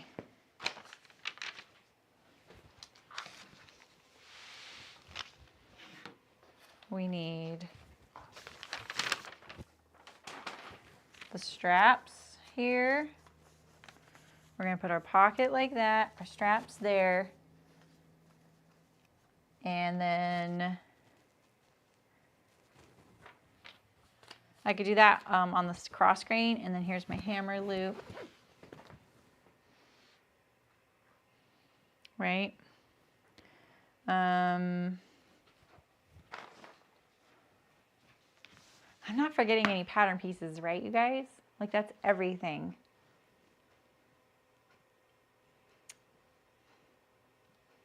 I just want to make sure. I don't want to forget anything. Okay, so let's cut out this back here, and I'm going to open this piece up. I need this completely on the cutting mat.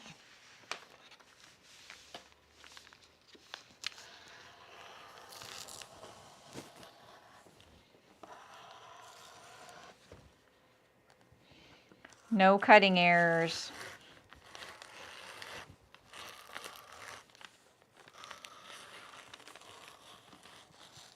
No flourishes, just turn.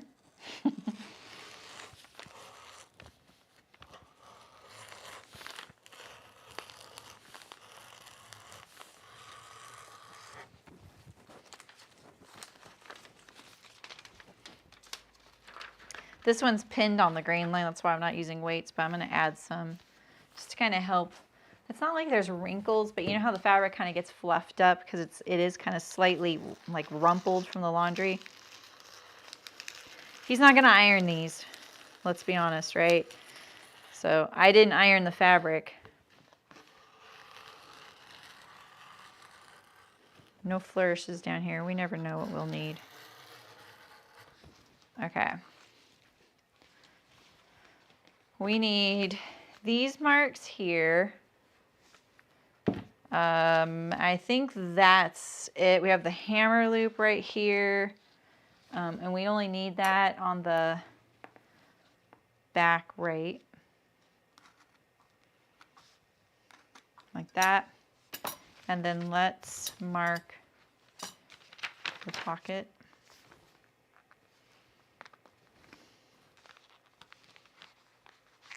Hey Nathmi, how's it going? Bonjour. Welcome.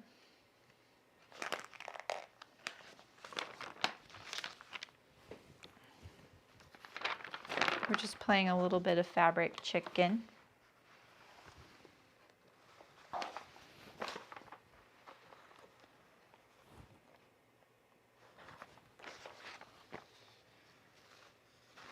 So what would I like to sew first? I think what I'm going to do is focus on prepping pieces.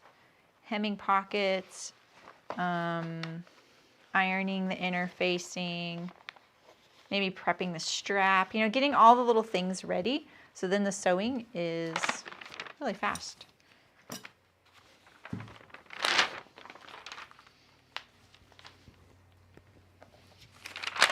Okay.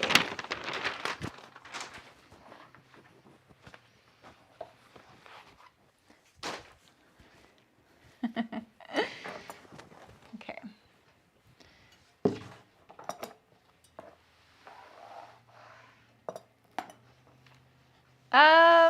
I think it's something to consider, Shim, because you know, if I were to iron this out, like this garment is not as crucial. Well, it could be, but say you were double gauze is a good example. Double gauze is I don't know why double gauze doesn't really like to be ironed. It doesn't wrinkle too badly in the laundry, and I'm not talking about the children's like gauze. I'm talking about like the double gauze for garment sewing. That kind of does kind of this rumply thing. And if you plan on wearing it ironed, I would iron it. But if you're not planning on ironing it when you wear it, which you most likely probably wouldn't be with that fabric, I wouldn't, because if you sew it together and then you decide you're going to iron it every time, the dress will be a little bigger. And conversely, if you ironed all the fabric, sewed it all together, and then never ironed it out of the laundry, it would be smaller. You know what I mean? So on something like this, I mean, these are work pants. I don't really see a whole lot of value in ironing it. It's like jeans. You don't really iron jeans, you know? Okay, so I can get this like 5 inches away. All right, there we go. I can get this on grain too, which is great. I'm gonna slide it down even. That's my cut line. So I think we're okay here.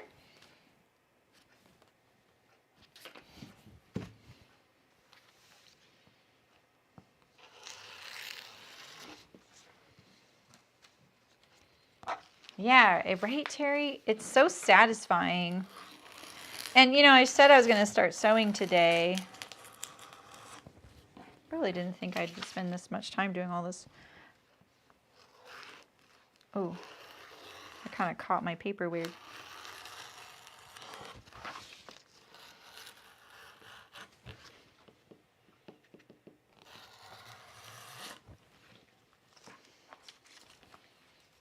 This is exciting, though. I'm looking forward to sewing it. This is kind of like some of my favorite kind of sewing.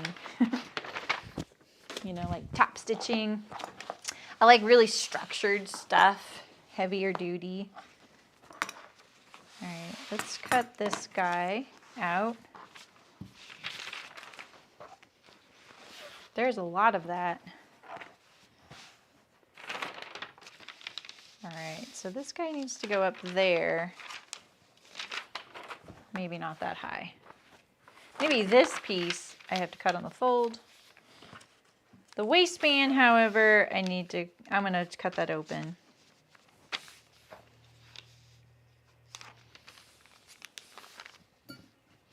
Your mom's jeans.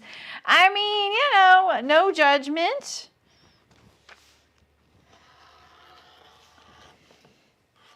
There's definitely some of the ones I've made, some of the fabric does wrinkle, you know? And I don't really want it to look like, if I didn't get it right out of the laundry when it's done, then yeah, like that's kind of a problem. They get kind of wrinkled. It's like, oh, I don't really want to wash these all the way over again. That's a waste of water. But it feels kind of like that's what needs to happen sometimes. You know, Terry, I feel like a lot of men's jeans have, like, they've really gotten a bad rap in the garment industry right now. Like, I think actually, didn't you bring this up recently? Like, how to get rid of those creases down the legs of pants. My husband hates those things.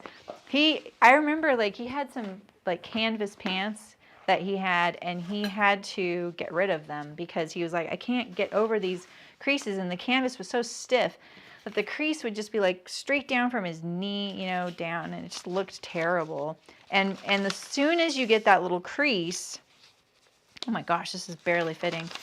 As soon as you get that little crease, it starts fading along that crease, and it's really obvious. So yeah. And I don't know why, I'm seeing it mostly in men's clothing. Notch.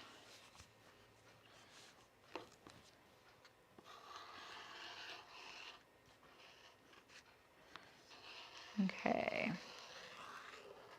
You know, I just saw that the latest Love to Sew podcast is on ergonomics. And they featured on one of the Instagram posts a ergonomic rotary knife. And so I think I've mentioned this. I went through hand therapy a long time ago because the rotary knife really kicked off some issues I had in my hand and my arm. You know, and doing all this like computer CAD work when you're pattern drafting, you're grabbing these really tiny points over and over with the mouse. You're just grabbing points and like adjusting your pattern that way. And, you know, holding a book, reading in bed. And then I feel like there was one other thing, maybe lifting up my kid or something like that. I don't know. But the hand therapist was like, all right, I want you to take pictures of yourself doing your things that give you a problem. And so I took pictures of myself rotary knifing, you know, and everything I could. And I brought my tools in, and she was just like, all right, this rotary knife, you know, like, let's talk about that. She really wanted me to get an ergonomic one, but because the problem with a rotary knife is when you're using it like this, your wrist is bent like this. Let's put like, so to be truly in neutral, your arm needs to be like this, right? And that would mean that the rotary knife is going that way. And so this ergonomic one they have, it does. It's like you must hold it like this, and it's out here. It's really interesting. I don't think that there's any one good tool to prevent, you know, issues, because you're usually just trading one issue for another, you know. Oh, look at that, that fits better. But you can at least change it up a little bit. Look at that, just moving the things around. Look, I have all this fabric here. Okay. That is interesting to think about. This is all the way on there, right? Okay.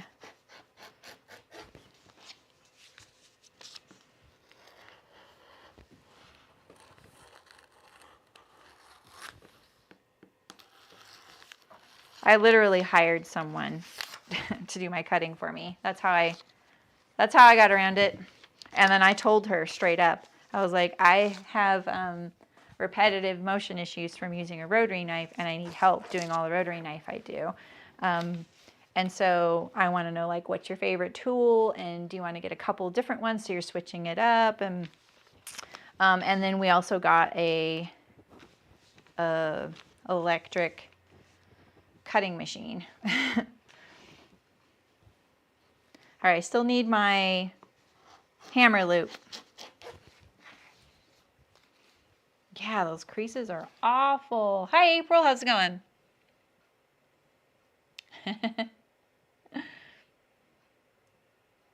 Yeah, I think that's true, Carrie. You know, the other thing that helps is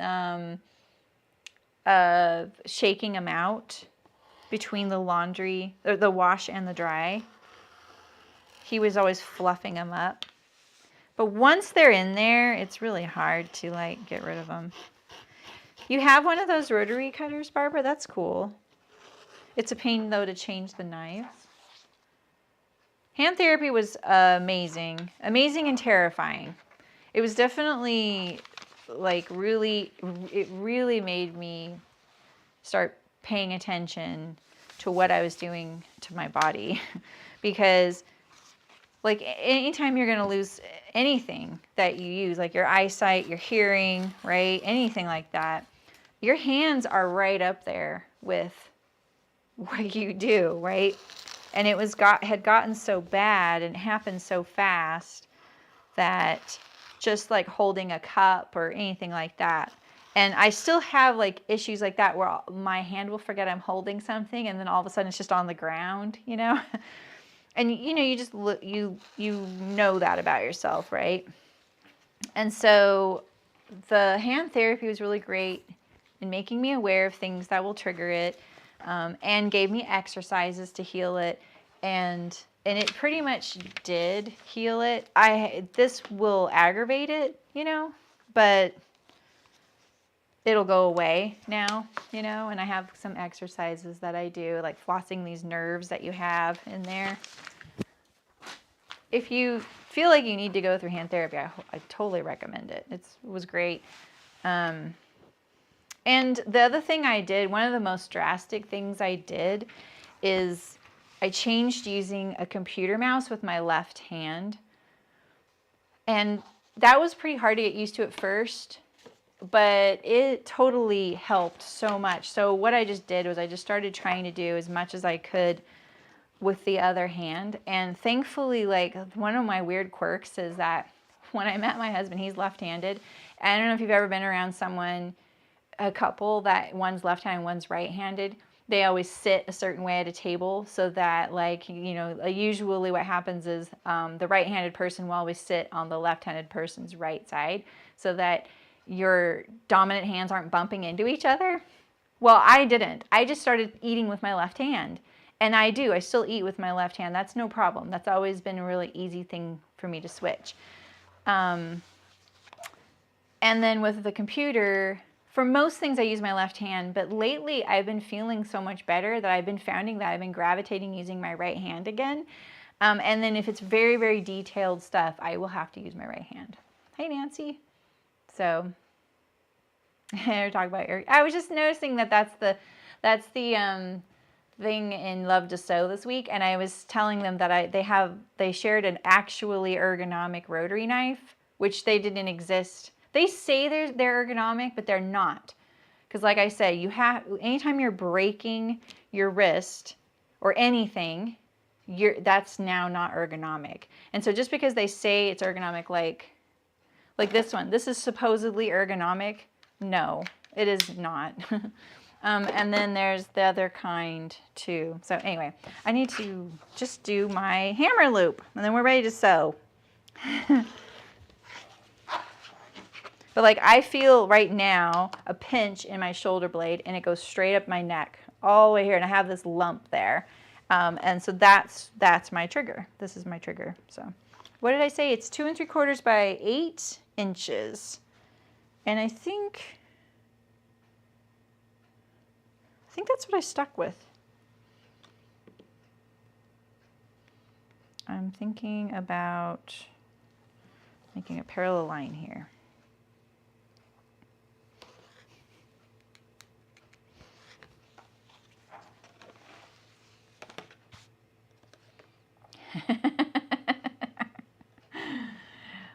Yeah, but that's funny, Shem.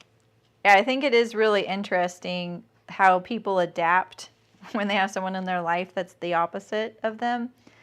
And it's really weird that that was my way of adapting. I just started eating with my left hand. Like, he didn't adapt. And some people will notice it and will try it, and they're like, I can't eat with my left hand. I don't know why that one's okay for me. There are other things I cannot do with my left hand. Like, you know, like when you imitate, like if this hand does the same thing as this hand, like if I were to write, there's no way, I can't write. Like it hurts to do that. So yeah. Oh, weird, Danny. That's crazy. It's the Martelli, is that what it's called? Yeah. Yeah, it's really interesting.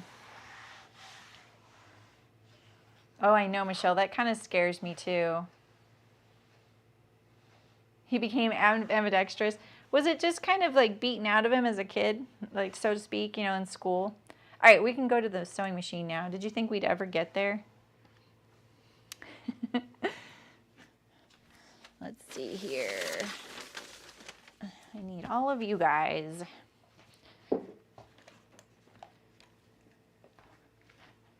And I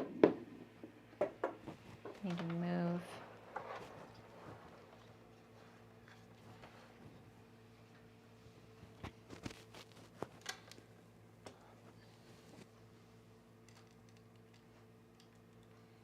Okay.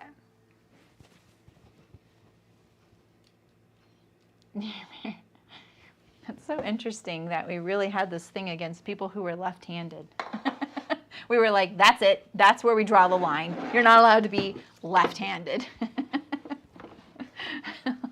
That was the point where we said, no, I need the mouse.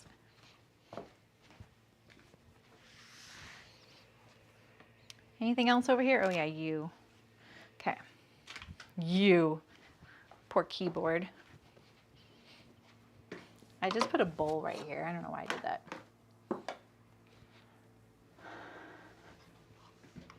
Yeah, it's true, Michelle. Yeah, and Rayanne, she is left-handed. So I bought a bunch of tools for her that were left-handed.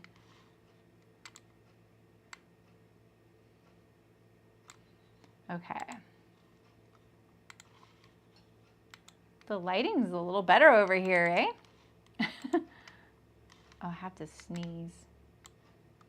Sorry. Excuse me. It's religious, really? Oh, I didn't realize that.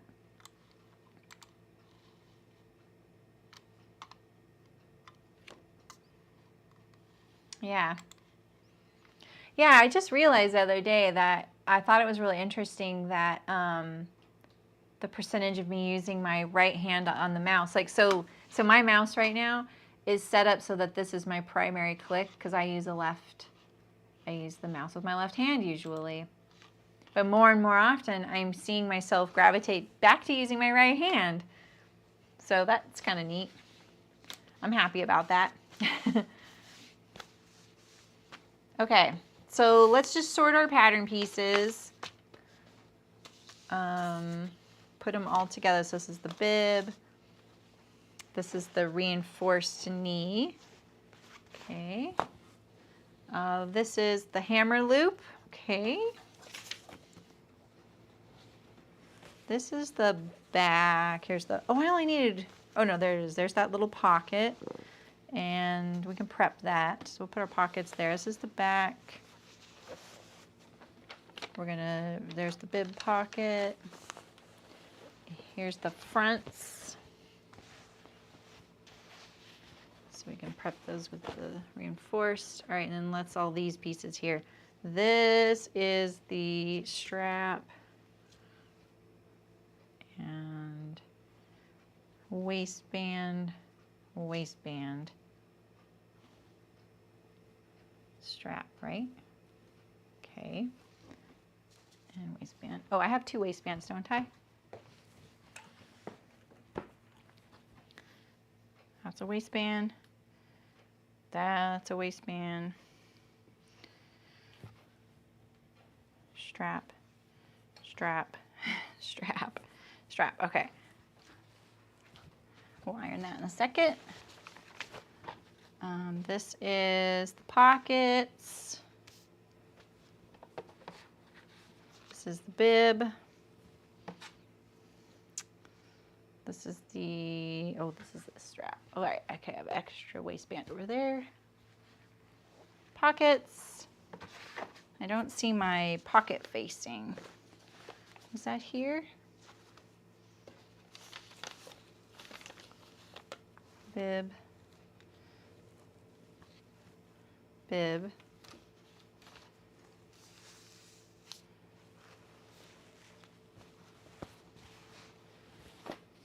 We literally don't have any fabric to lose.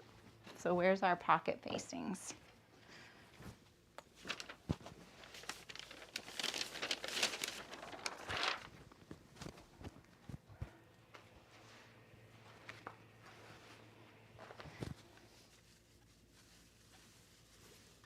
Did I have them? Front row.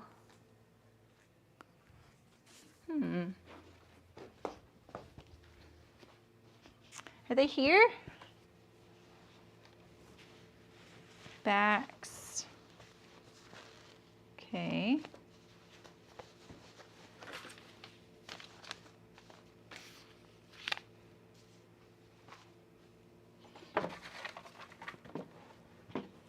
Bib, bib, bib, bib. Okay.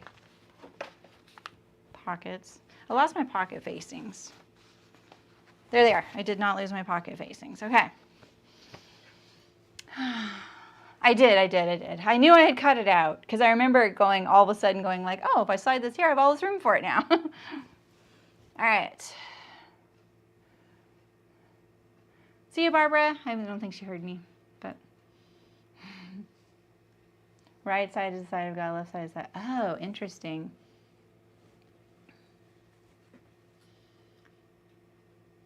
My mom, her dad was atheist. And so my mom wasn't raised with religion, but she's very aware of it. And she has her own beliefs and everything.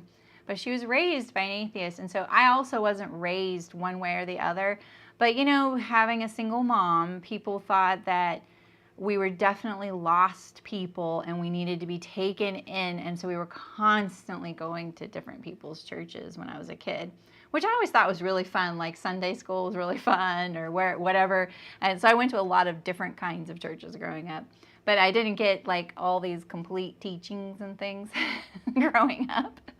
So when I always find it really interesting hearing some of the teachings, you know, and how different they are. And Rayanne, she was really educated about different religions. It was really fascinating talking to her about things. All right, so this is my hammer loop. And you know what? I'm realizing I should have designed this so that it would have been sewn so that you just fold it, fold it, fold it, fold it. But I didn't, and I probably wouldn't have had enough fabric for that, right?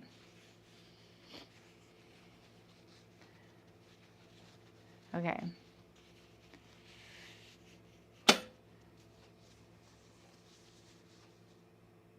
Yeah, right, Nancy? I think it's like, it's funny how I think people think that if you are raised that way, that you'll be closed off to possibilities. But to be honest, like I was far more curious about religion and different kinds growing up because it was something I didn't know a lot about. So I was really curious about it. So, and I always have a lot of respect for people and like I don't have any, you know, like it's do whatever you want. Oh, that's cool, Aisha. Yeah, I think it's good, right? To just see. All right, see, this is why if you're doing a really thick fabric, I think if you're going to do something like a strap, it's better to make the cut piece for times the finished width. So if you need it 1 inch wide, cut it 4 inches. And then just fold it and edge stitch it. Because canvas, it really is like really thready. So let's see if I can turn this. We'll see. I don't know. I might not be able to.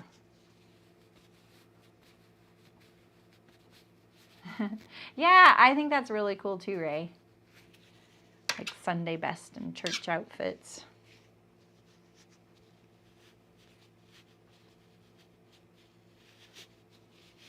Okay, I made it. Phew!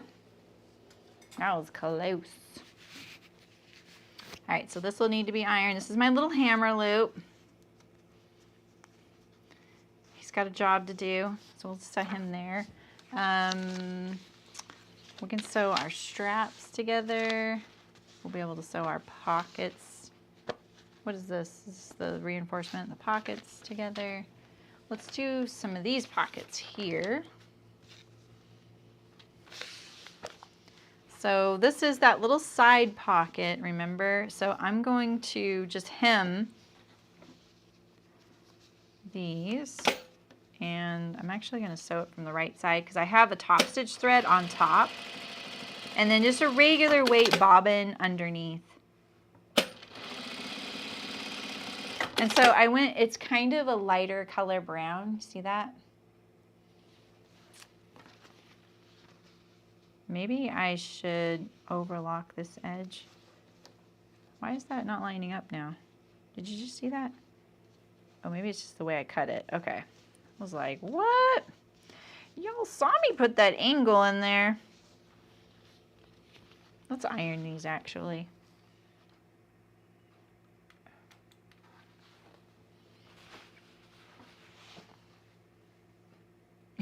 Shem. That's interesting, Nancy. Okay, I need these. I don't need the piece of paper. I'm coming over here. Oh, that camera's not working either, because there's actually stuff sitting there on the wool felt.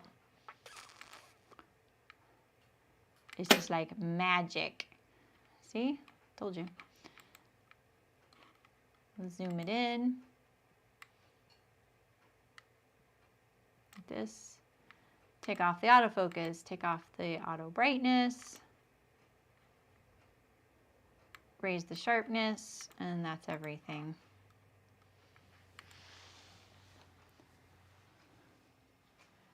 You would overlock the tops of those pockets?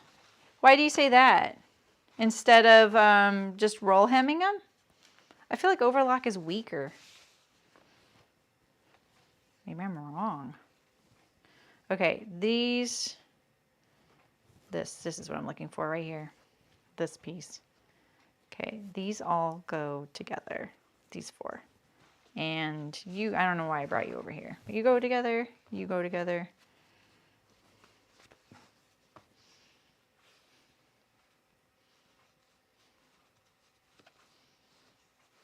Oh wait, this is going like, it's on his right leg. What do you guys think? Like if this is on the right leg, if you're facing the person and this was their front, wouldn't the high side be at the front? But it wouldn't, would it? It would be like this so they could reach into there, huh? Huh.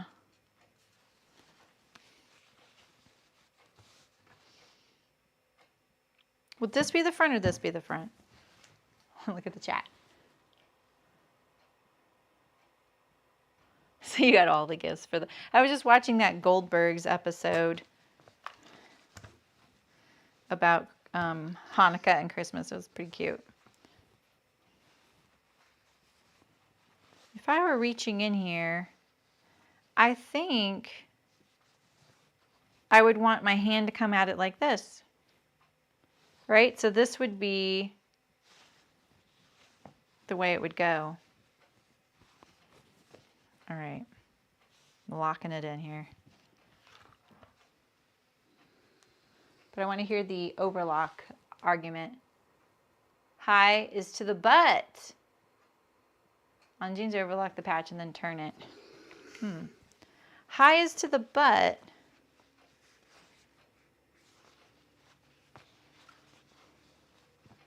Okay. I mean, I'm going to trust you. I'll just tell him that Shem made me do it. You know, it's all good.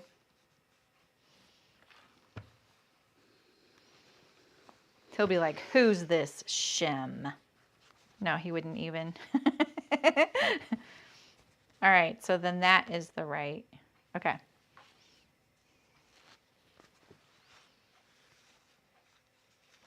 So these pockets, I just left using the Wardrobe by Me pockets.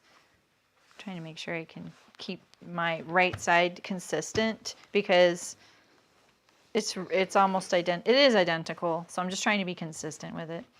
But this has a little, it's an asymmetrical pocket. So, and I thought I had not, I did notch it. Okay, there we go. I was going to say.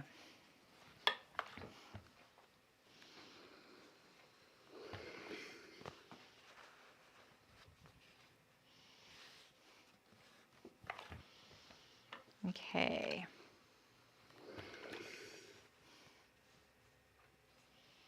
Did I bring my hammer loop over? That's really why we were here, right? I don't think I did.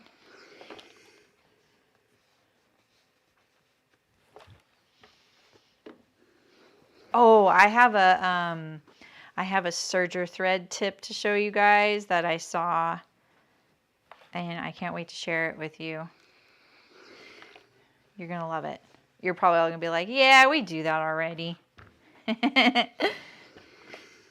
Just indulge me, okay?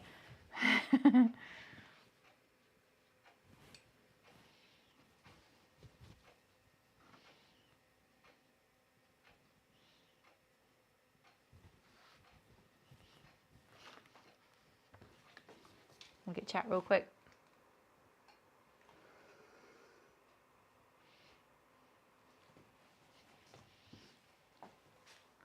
Roll him on the top of the pocket makes the top edge way more so. Yeah, that's what I was thinking. I think like,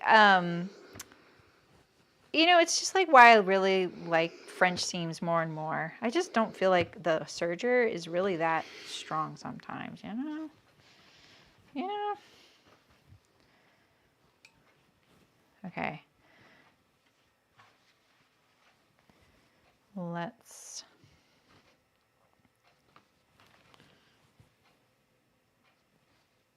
Okay, let's see here. This one goes here. It's definitely fudging it on ye old interfacing. Okay. I think I have them both wrong side up. I always like doing it like this, where I put the interfacing wrong side up. I don't really like touching the interfacing with my iron. Sometimes it does weird stuff, you know. You can run the risk of getting the interfacing on your iron.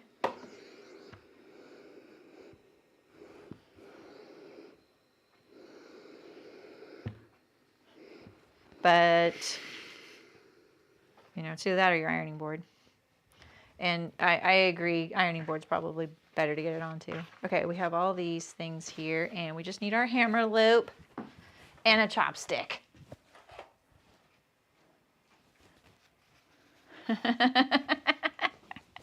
I don't know what happened there, Shem. I don't know. You are a changed person.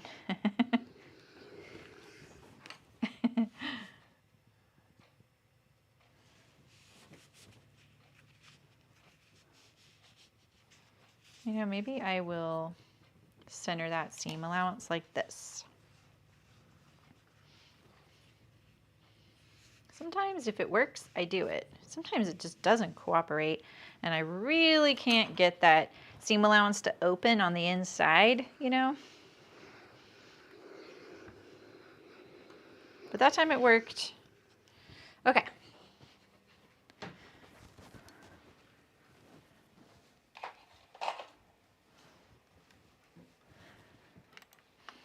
All right, so I'm gonna top stitch both sides, long sides of my hammer loop. I'm gonna do a like double row on each end. I better pick a width and stick to it though, so I'm I'm a little all over the place right now.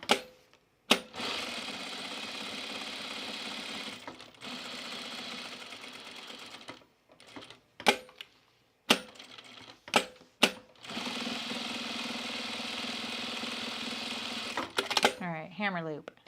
Hammer time. All right, now we're going to do the pocket. And the reason I'm stitching my hems from the top side is because I have a different thread on top than I do the bobbin. I have a top stitching thread.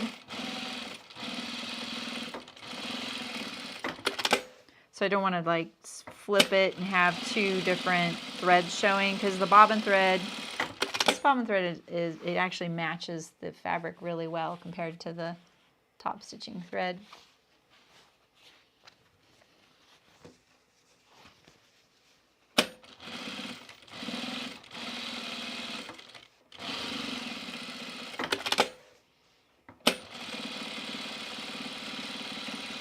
Oh, don't look at that. Should we do like a little stitching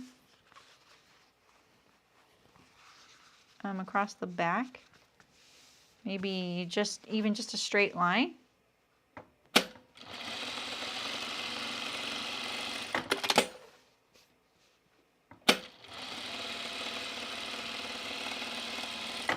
Just something like that. I don't know. Something I can get symmetrical on both pretty easily.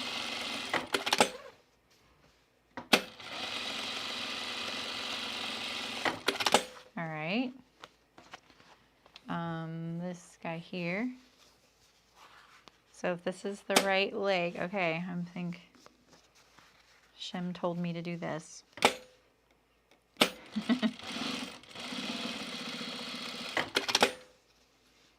Oh, that's a little wiggly.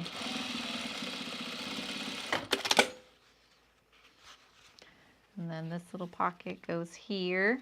And this little piggy goes here.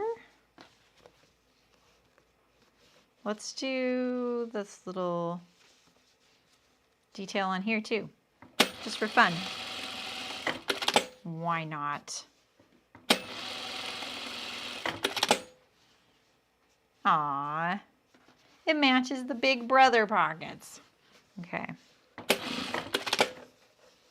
All right, so now these are ready. These are ready. Let's sew the straps together.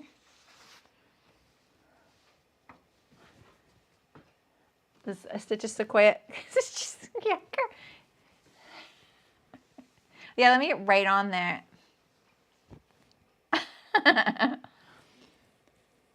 Not a jumping cat for him. Or how about a mermaid or a whale? Yeah, exactly, Shem. I need to do that partial. Or an owl. I did an owl. The owls work. An angry owl. Okay, let's do that there.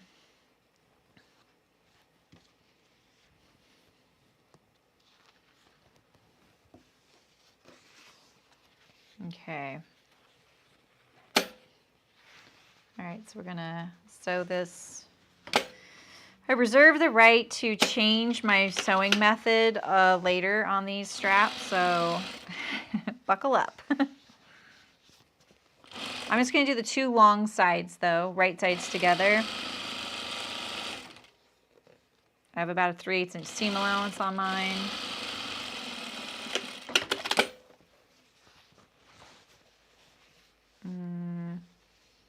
I think I want that too, right? Yeah, I think so. Again, I reserve the right to change.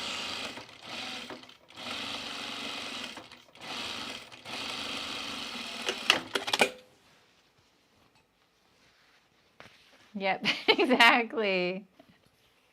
Mermaid and a whale. Yeah, someone I know did that recently. Turned out pretty amazing too. Libby.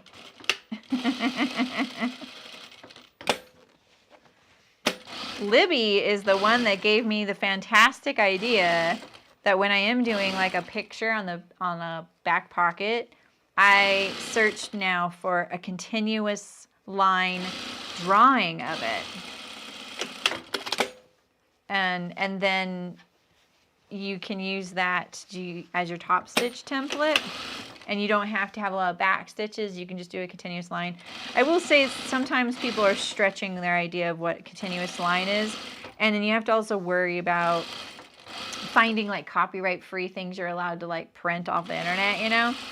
But I've also just like looked up like owls, you know, like actual pictures of owls, and then I put it in Procreate, and then I just trace over it. Yep, exactly. I mean, she just made her flamingo York pinafore. She's got her bird theme going. It's a vacation bird.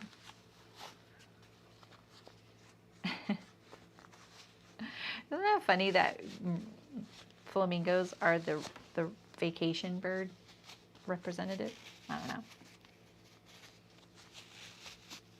Oh, that's pretty cool, Ray. You've been practicing it? That's awesome. Oh, cool, Aisha. Yeah, that's Libby. I have one of those tiny tips. I forgot to edit and post of that. Stealing Libby's idea.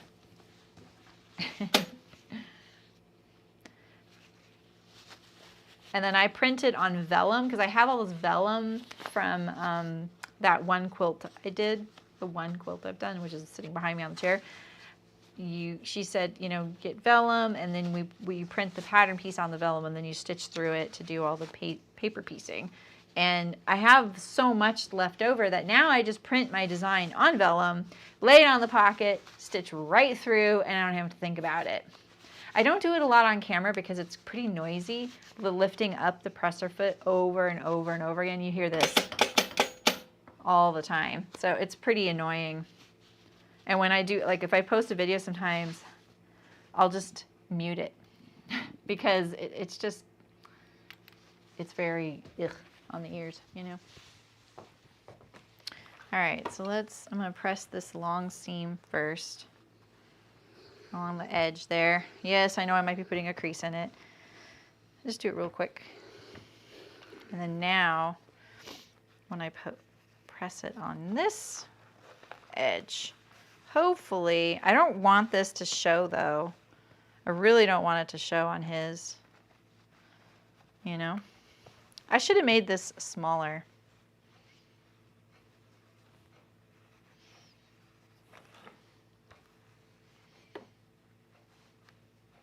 We'll just make it on the edge there.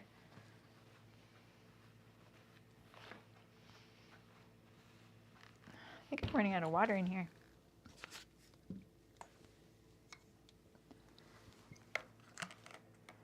Oh, I don't have much in here either.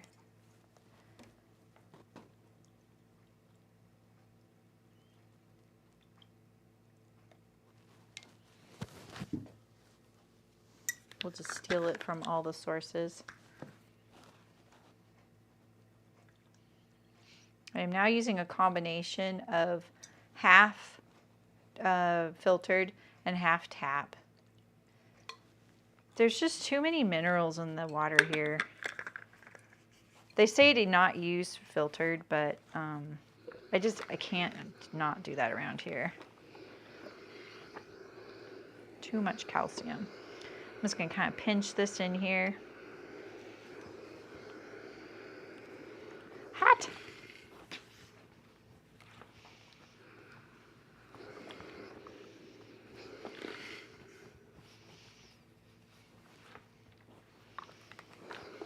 Okay. All the prepping. Gonna make these go by quicker, I hope. Saturday will probably be a long sewing day.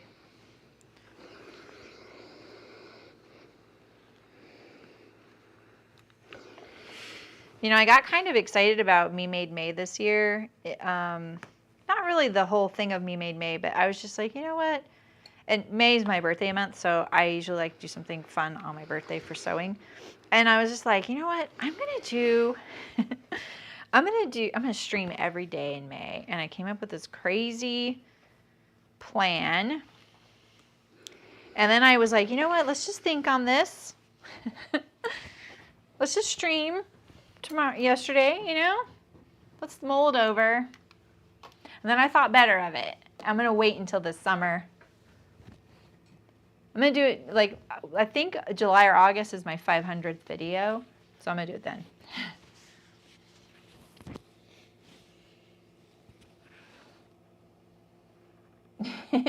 You will definitely, you'll be stitching forests, right?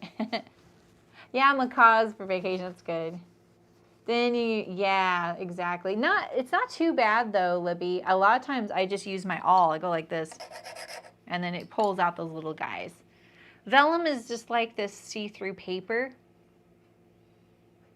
Yeah, there you go. Looks like Terry already got you. It's not for sewing. It's for scrapbooking. But quilters like to use it for, is it the English paper piecing or foundation paper piecing stuff? Because they can see their fabric through it. So they, like, say they're, for this quilt in particular, you are centering your square around a little motif on the fabric. And so it helps you.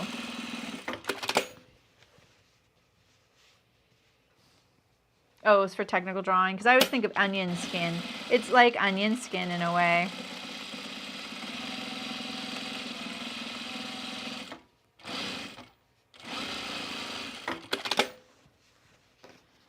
All right, I'm gonna push that in there. Oh, what did you ask me? If you were going to draft a smaller lining for the strap, how much smaller would you make it? I would make it a little less than 1/8 of an inch smaller on each side. But what you can make it quite a bit smaller, like this. I'll show you my strap on my my bag here, because I see this every day. I know it has it. So see how on this one, I made it very significantly smaller. And then you would have to compensate to making the outer strap wider. But look at how nice it looks. And then I top stitched it from this side, so that means you're not going to nail the top stitching everywhere. Like here especially, like see it's on the edge there. And it's on there, but that's okay with me. It looks nice on the side. And so if you really want to make sure, make the outer piece bigger and then just trim off like a full darn 1/8 of an inch, you know. What are you gonna sew for the month? Yeah, well, I have like this, you know, pages in a book of ideas for videos, and I was like, you know what if I just did all my ideas for videos in a month? You know, I still am thinking about doing it. I just probably won't do it in May because I have a couple of obligations and it was going to make doing those really hard.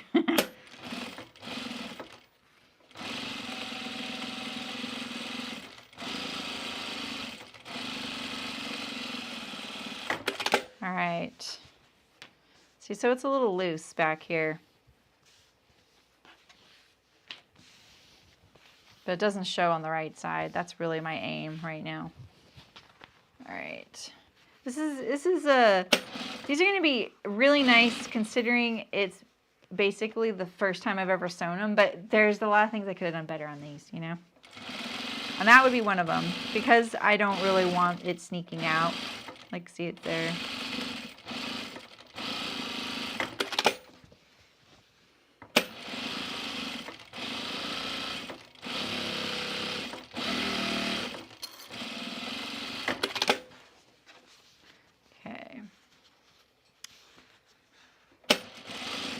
I really want to show you that serging tip I saw.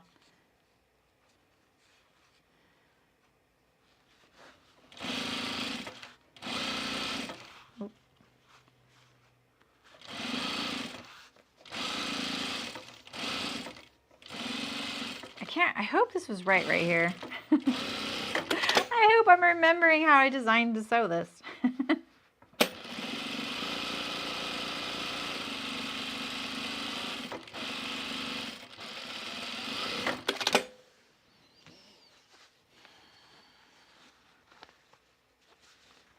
See, I think that's the wrong way. It's this way. Yeah, like that. I'll overlock my straps. I'll show you it right now.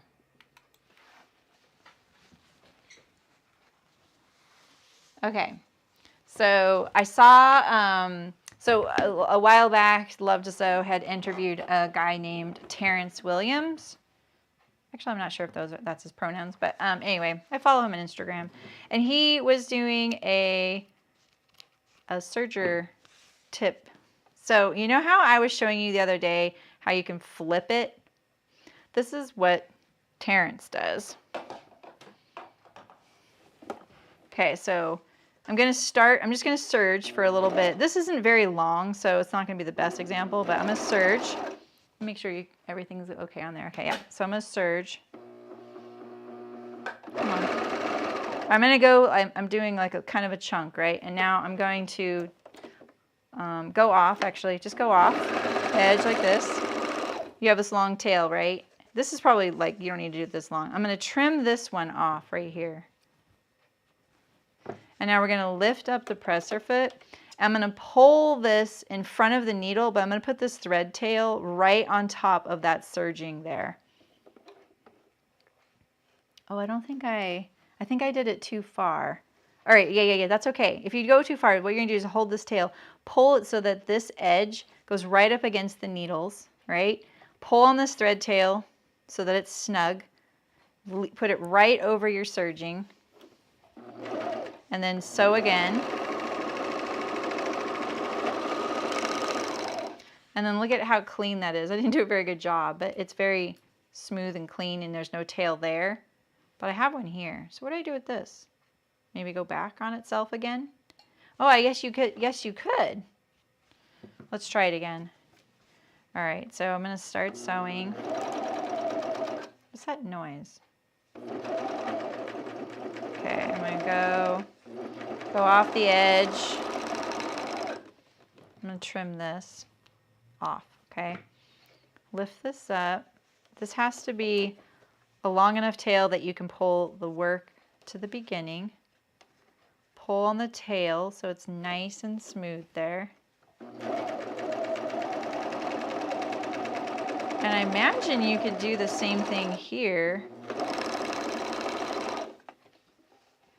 Right? You could flip it. Let me figure this out here. Do the same exact thing.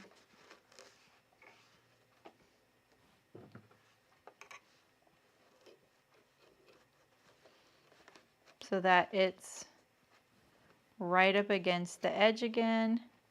I don't think I got it quite at the edge though. Well, maybe I do. Don't trim your threads. Oh, I didn't quite get it there. Oh, but that's worth trying. Very interesting. Let's cut that off. But that is nice and clean.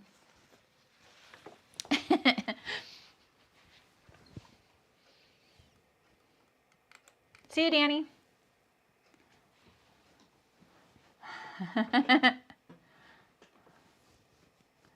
Yeah, so anyway, let's see, where's my successful one? I feel like this one was pretty, see, look at that. That's what the edge looks like. It's very clean. No tails. Yeah, exactly, Ray. I think that's what it is. I need a little bit of practice and a longer length, not a 4-inch strap. All right. So I'm pretty sure that this goes like this, right? Cute little straps. All right. Let's put some, here, I'm going to overlock this edge here. The draw, yeah, I think like you just gotta pick what you like.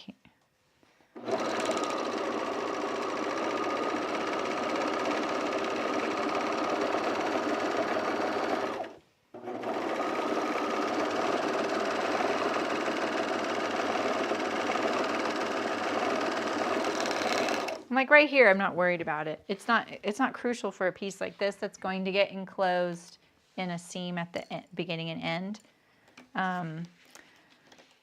The like tapestry needle thing, that doesn't work in some seams for me because it's too tight, you know? But it is a really nifty way to just weave it right in there and it's gone, you know? All right, let's think about our order of operations here. We're gonna put our pockets on. This is our back, yeah.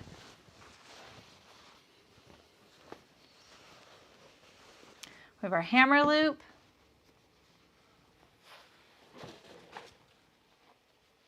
We don't need our side pocket quite yet. We need our back pocket. And I'm pretty sure I should have maybe figured out which one goes where. Is it the angle goes to the outer? This is the inner. What do you guys think? The pockets should be like that? That color looks really weird. Why is it so dark?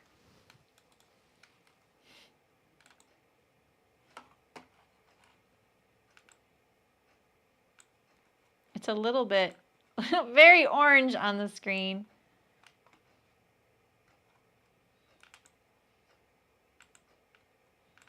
Dang. Why does it look so weird?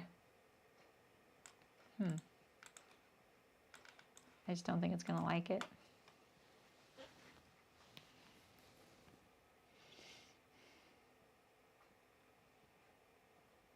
Angle out like this. Yeah, I think you're right. Okay. So this is the left leg. It only gets a pocket.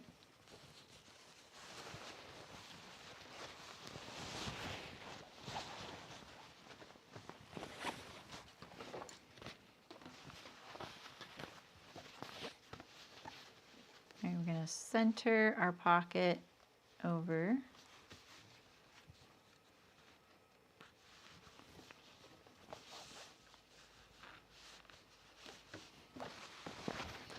Oof, the canvas is getting thready. Oh, did you? Yeah.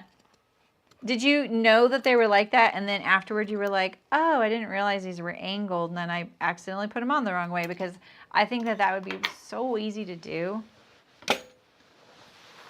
I just immediately was like, why are these pockets different?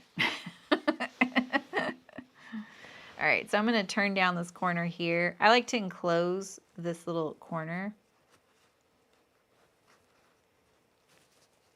He wanted pretty big pockets on the back, and that's why he just kept these as is.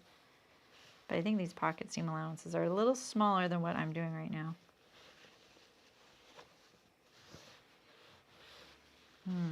It's kind of thick. I'm kind of hesitating now.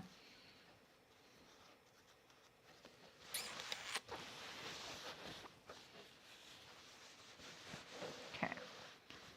Yeah, I'm going to turn down that corner. And I'm going to start at the, I'm going to do 2 parallel rows. And go all the way around.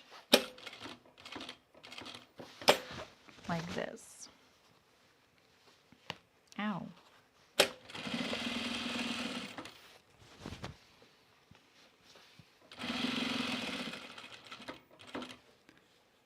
is that? Oh, good. I was like, why is that? Why is there a thread loop?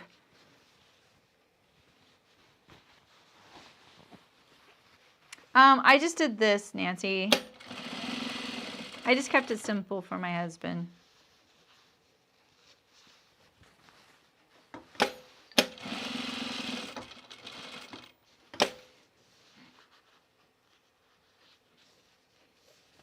He already has to be out in the yard with me wearing my Blanca flight suit, which we all, if we all remember what it looks like I'm there to pump the gas in your 1954, you know, car in 1954. Whoops.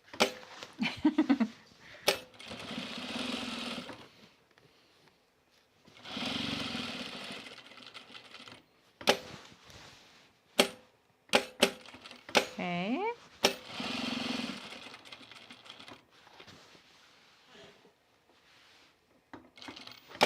To do one stitch or not to do one more stitch? Okay, let's see here. So yeah, for May, I thought I instead am going to do something like, that looks pretty good. For the guild, I think I'm going to do like the unstuck theme. I'm going to do the loop now. I'm going to do it right now. So this is where it goes. Centering it left to right over my pins. Like this.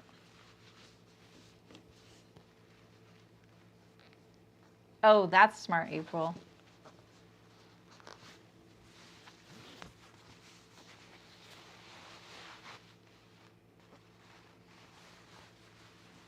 Yeah, here's the hammer loop.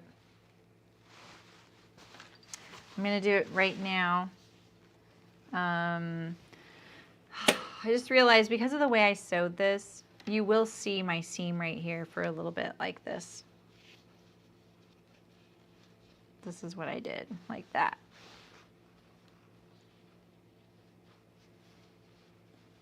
So this is my positioning. He wanted an inch higher.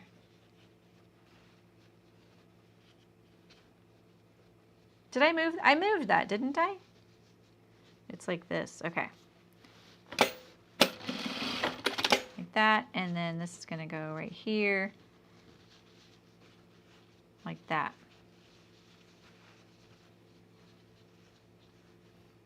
Right? I figured it out right before I started. You just probably missed that. Since I'm in prep mode, it's harder for me to forget some of these things, you know? Because all I'm doing right now is making them sewable. So that's what I call it. I take it like, okay, we're gonna do all the pockets. Because, you know, like if you don't have instructions, this is what you're gonna do. Oh my gosh, look at this thread from my bobbin drawer. You're going to put all your pockets on, you're gonna prep everything. You're kind of just getting them ready to be able to sew the garment together. You do see that seam? Oh, okay, good. I don't feel so bad then. I was like, oh shoot, my little crafty, let's put the seam away from the edge.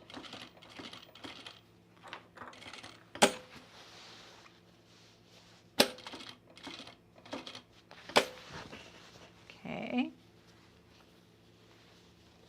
Now, if you ever have, like, when you're sewing pockets, sometimes when you turn under that edge, even if you feel like you've folded it straight, it'll still kind of, like, blump out, that little fold. Don't take no for an answer. Like, I take my awl and I kind of, like, slide it in like this, and it kind of pushes this folded edge under there, and make sure you get that a straight line there. Especially once you have secured it at the top here, especially right there, it will do this thing where everything below it, it kind of makes it pooch out right here. So especially right here, you can't probably see it, but right here, because it's a little thicker, and because remember, I just pushed on the pocket right here. I just pushed it like that with the needle in the machine.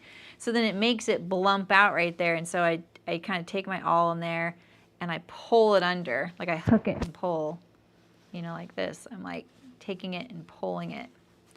And then I kind of make it so that it's straight again. Don't take no for an answer.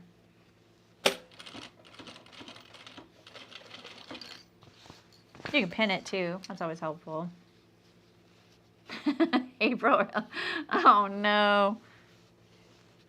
We all have our thing. You know?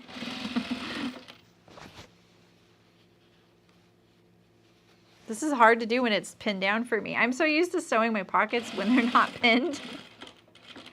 I know people think that that is, like, how do I do it without? But for me, having it flexible makes it easier to sew.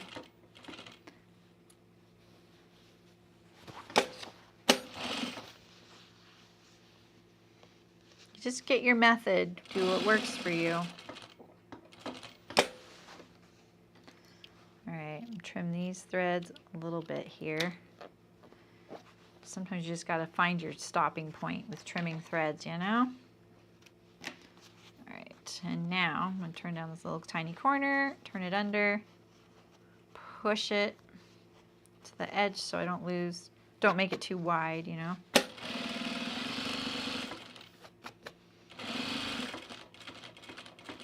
It gets really thick there, so I'm being cautious.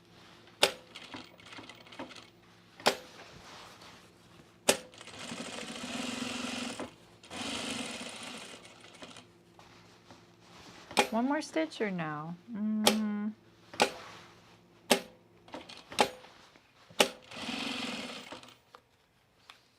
Sorry about all the needle up and down.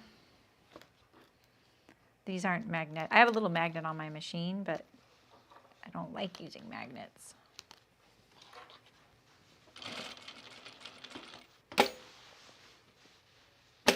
Make sure you get your loop in here so that you can stitch it really good. Remember, it's going to be holding something kind of heavy and getting kind of hoiked on, you know, like being pushed down. You know, they might catch the loop on a drawer in the kitchen. That's me. All right. All right, so I think the only other prep the back will have is the center back seam. But let's put our other pockets on. We'll wait for construction on Saturday and we'll do all that together. So let's see here. Oh, and I was also thinking about, what is this? That's that. Okay, I need to do those.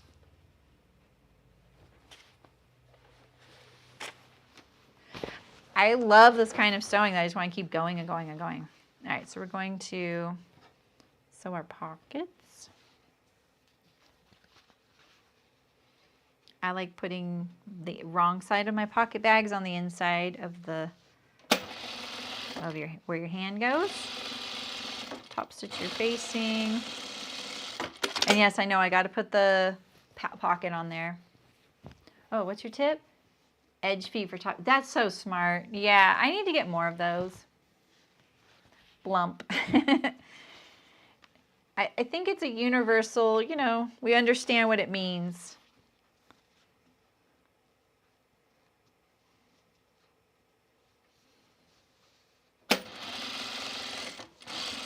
I do think about some of my words I use, though, because I know that not everybody is speaking English as their first language, and some of those words I'm using are kind of imaginary words, and I feel bad when I use them. Okay, so we want this pocket to be partially sewn on here, right?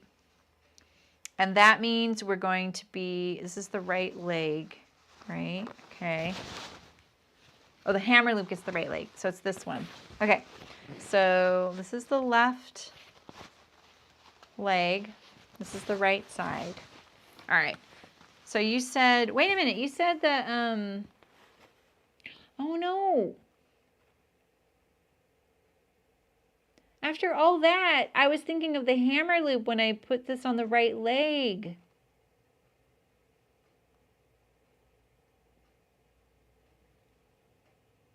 Because you guys said that it has to go like this. Not like this. It goes like this? Oh, sorry. Right, Jim? That's how it should be? I sewed it backwards. It's easy to fix, but still. Right? So if this is the front leg, right, here's the pocket opening. This goes towards the back. Okay, well, there are worse things I can make a mistake about, right? Oh yeah, isn't it like, it's not onomatopoeia, is it? Or is this begin with a P? I think it's the one that begins with a P. Point goes to the back. Oh, dang it. You just had to come back into the chat and tell me that. It's all Shem's fault, everything, right? No. Just teasing Shem. Oh, I don't know, Ray. I need to look at that. I keep forgetting. I'm sorry, guys. Yeah, I don't know why those work and then they don't work. Here's another good argument of why you don't backstitch or top stitching. There's no reason to. Sometimes there is, but for the most part, you don't have to, and you don't really want your backstitch showing in the main part of the garment. So we're not going to do any seam ripping shortcuts right now, Saremy. We have no fabric to spare. But yeah, you don't really need your backstitch on something like this.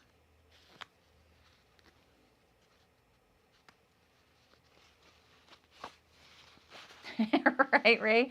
Exactly. I usually, I count on, at least 2 or 3 people a stream. It's not always the same 3 people, interestingly. But there's usually a couple people that are nice enough to take that role without knowing it. You got the panicker, the instructor. What are our other roles? I'd like to say peanut gallery, but we don't have a whole lot of that. Not in a negative way.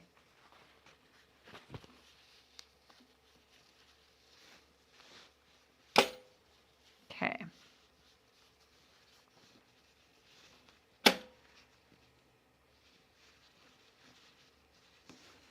All right. Let's try that again. Oof. Unsurprisingly, I didn't sew it any straighter that time either. All right, put this guy back on here.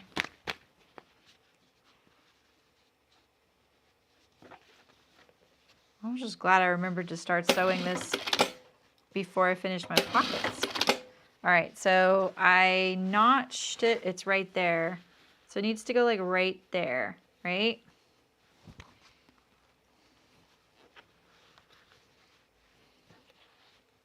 Fact checker. Yep, exactly.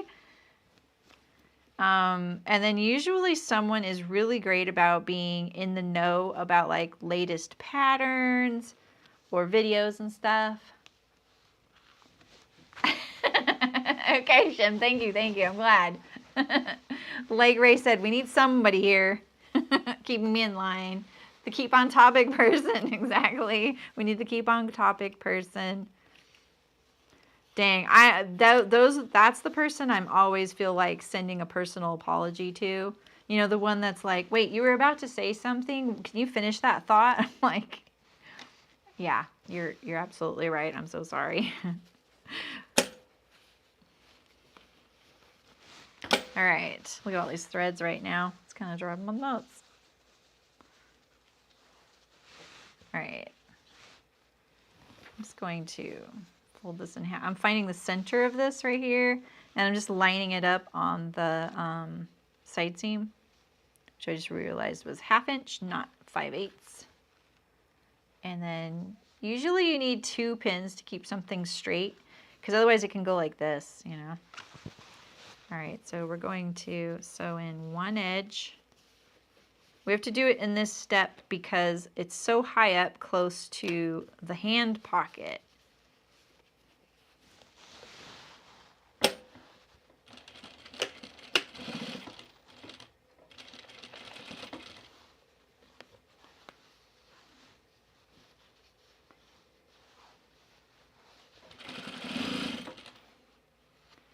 Do I need to turn?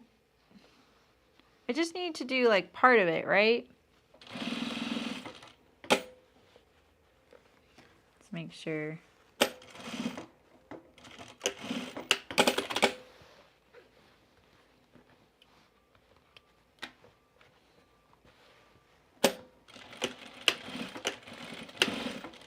Little fake bar tack. Ow.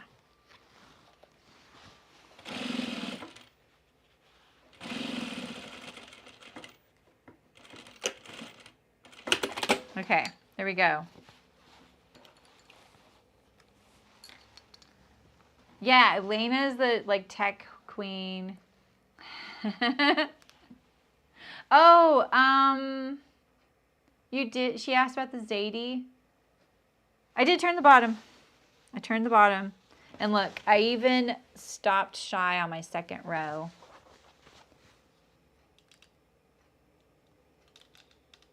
Yes, we do it in parts, right? Okay, so now we have our pocket.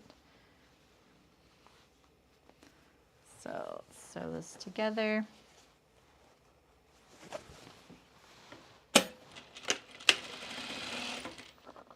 This fabric is, I'm not gonna lie, a little lightweight. Oof. Why isn't it fitting?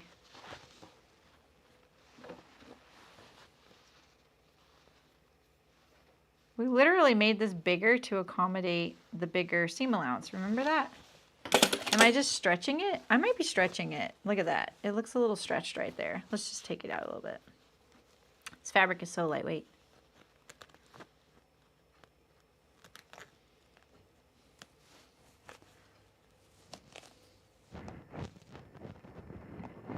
Okay, let's see if we can get it in there.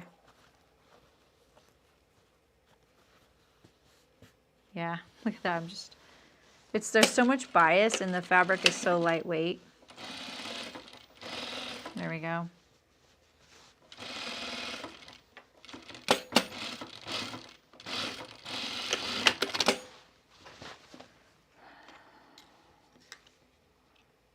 Yeah, what was her question? Maybe she left already. It's a bummer. I hate when I miss something.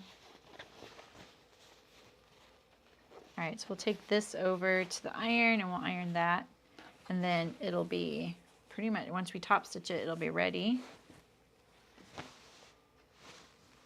We're so zoomed in right now.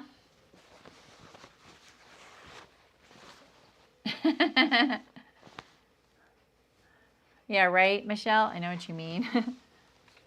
I do love anything that doesn't have a waist, you know, like comfort-wise. But I wear lots of dresses for that reason.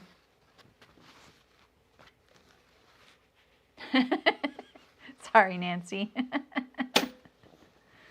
It's funny because I was just talking to my husband last night about, well, I just sewed something that was unisex, and it doesn't fit me. And my thing was like, he knows how I feel about unisex. You know, he knows how I feel about unisex patterns because we actually have worked at a clothing manufacturer together, and we primarily did unisex, and he had to listen to the design room's arguments over it, and he agreed, you know. But yeah, it's one of those things, and I was like, you know, why this particular company could have actually done unisex, but start with the women's as the block, not the men's for once, because they primarily make women's clothing patterns. And I just thought, I wonder what kind of discussion there was, if there was. I'm assuming there probably was some sort of like, you know, what should we do if we want to make this unisex? And I feel like it was probably out of the impetus to make it gender neutral, and that's a completely different thing to unisex. And a lot of people mistake the two, because I'm totally fine with gender neutral clothing. I love gender neutral clothing. But it is not the same as unisex, and unisex is, no one is unisex. So if you're going to start with one gendered block to make unisex, you just made it gendered. You know what I mean? Like it's not gender neutral. And now it only fits that supposed size category better. And the other size category suffers when that is the size category that's shopping for it the most. I don't know. I have strong feelings about this. And I love the discussion about it, you know, and I don't mind people saying, but, you know, like, that's great. I actually want that, you know, but anyway. Yeah, what was your question, Rebecca? Did you have a Zadie jumpsuit pattern? Is that what you're making tonight? I haven't made that one. Oh, there you go. Elena's made 3 or 4 of them. There you go, Rebecca. There's a super fan in the chat.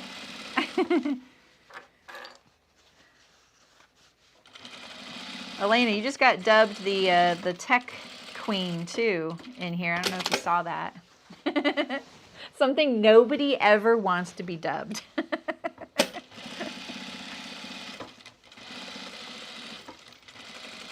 I could use a tech queen right now because I'm buying a computer and I'm feeling like I'm not asking all of the right questions right now.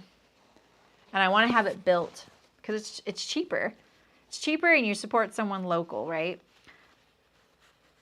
But I also am like, all right, they can be real, because a lot of people who have computers built, they have very specific needs. So they'll focus on that. But I do need it for general use, you know, so I don't want that to get left behind. Oh, yeah.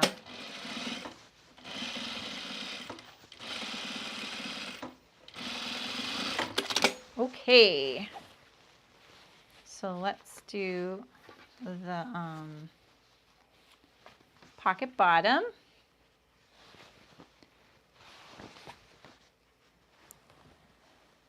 Whether anyone had made the pattern, so technically I think you answered. Okay. You're too busy working on a work day, Elena? How dare you?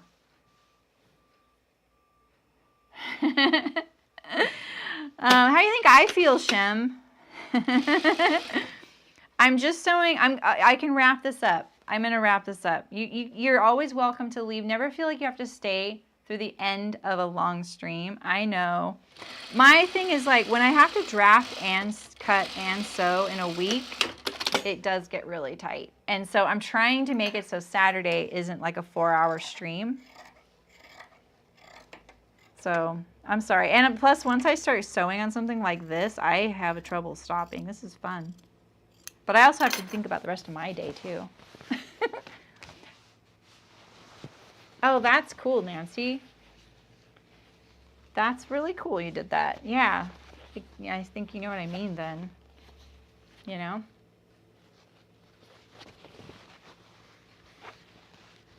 You had yours built, yeah, right, Alina? The tech savior, right? Yeah, I'm still on, Barbara. Yeah, that's the thing, Elena. Well, yeah, like I don't want to build it myself. I'm totally happy having someone else build it. My problem is that my editing software is making my computer lag too much while I'm editing. You know what I mean? So it takes longer to edit. And what'll happen is, like, especially on the pattern review videos, those in particular, when I'm scoring the pattern and doing that graphic with the score sheet and then putting each score on there, it is so hard. My computer, it's like, because it ends up being like 12 layers right there, and a computer just can't handle it. And I even made a math error recently on 2 of videos because I can't see it happening at the right time.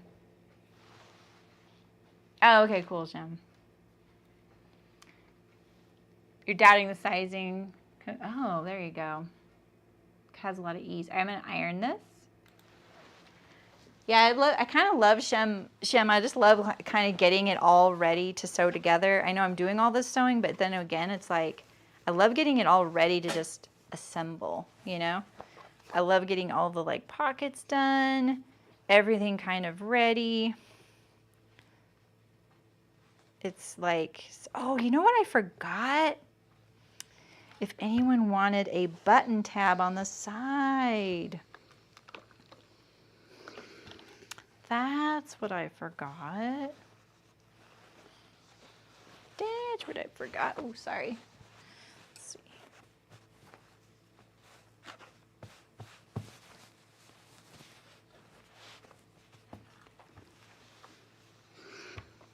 Okay, we just need to French seam this right here.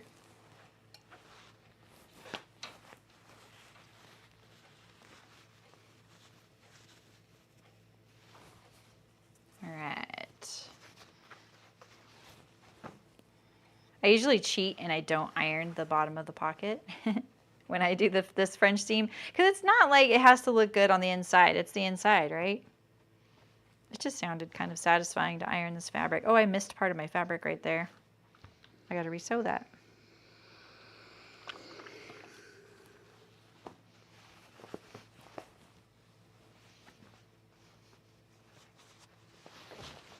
Okay.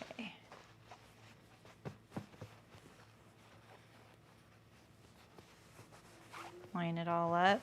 This is always so wiggly, isn't it, when you're placing your pocket? There's a lot of points of contact, so it does get a little bit squirrely if you're not careful.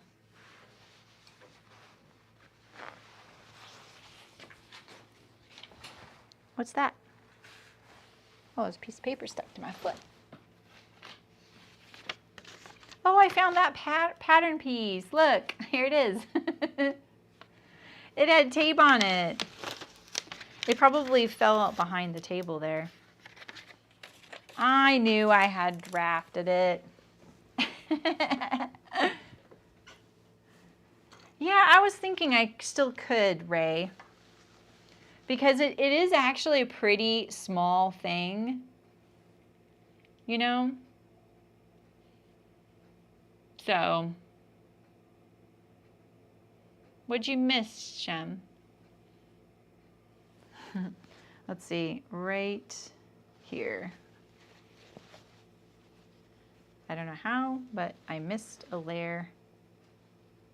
I missed the pocket right here. It was folded back on itself.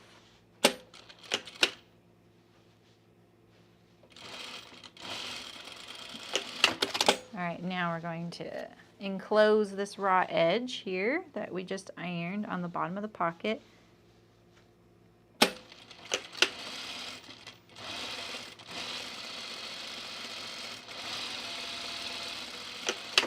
Oh, you missed the button thing. That's what it was, huh, Shem? Yeah, like we forgot about that.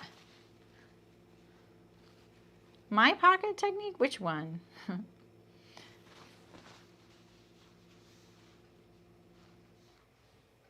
Oh, yeah, I know. That never exactly, yeah. That funnily, it's pretty straightforward and exactly how I did it on the overalls I showed you guys the other day, yesterday. So thankfully, it's nothing too tricksy.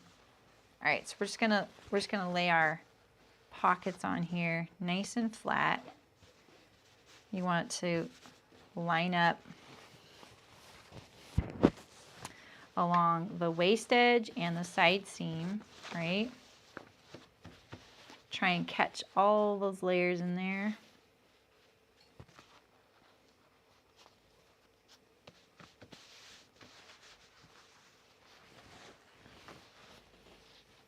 Yeah, okay, there we go. This fabric, it's too lightweight. Right. Secure it at the sides and at the top. And now our fronts are almost ready. They need the knee patches still. And then we're gonna do our bib too. Ooh, we're gonna sew the bib. Can't wait.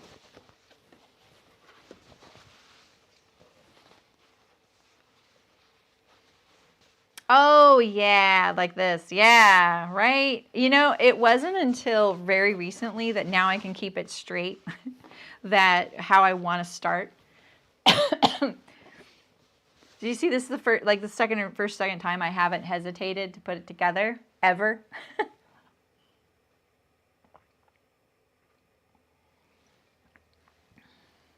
Tech and Zadie goddess.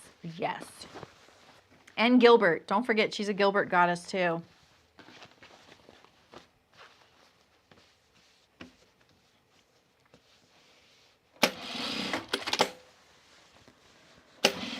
All right, so this comes up.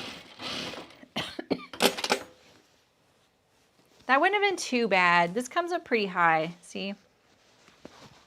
So now we can sew the side seam and we'll be able to finish this. Right arm. All right. We have our fronts. Shall we do our fake fly here? Let's see, I can do these together.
True.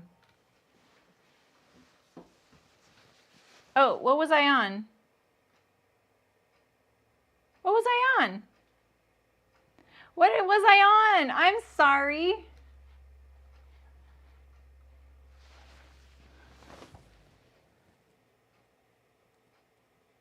Oh my gosh. Oh, thanks for oh, I'm sorry. I'm sorry, you guys. Am I back?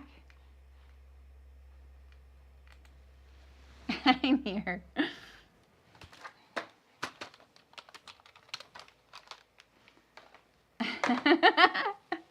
Aren't I here still? Oh my gosh.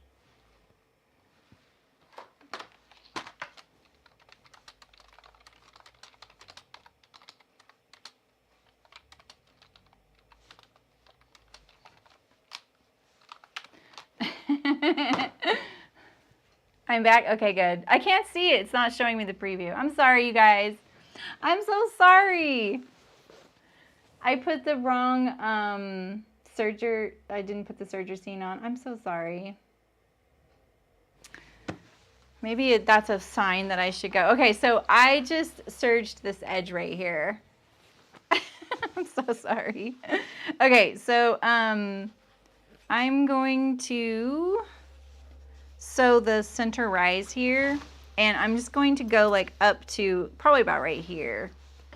I'll show you where in just a second. Actually, we'll go this way.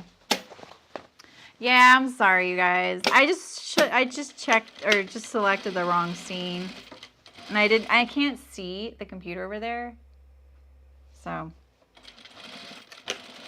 there's a little mark on the pattern where you go up to. It's not going to matter too much where I go. You would normally keep going up to this notch here and baste it, but we're going to cheat. No, it was just me. I'm such a noob sometimes, you know. Oh, I didn't want to do those together. I mean, you can, but because it's fake. But actually,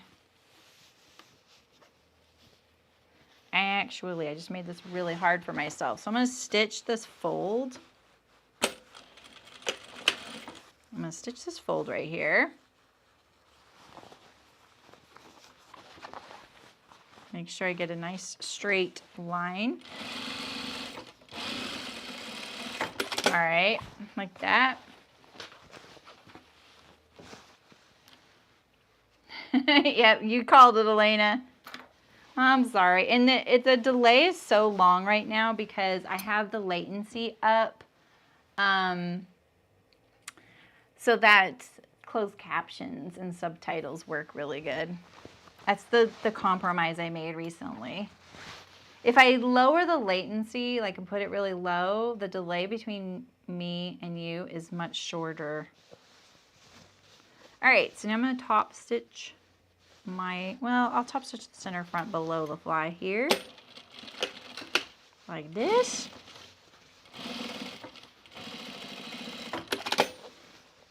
I can't tell if anyone's like following along, so I haven't been very instructional, but if you need me to be, I can be. Elena knows how stream works, of course.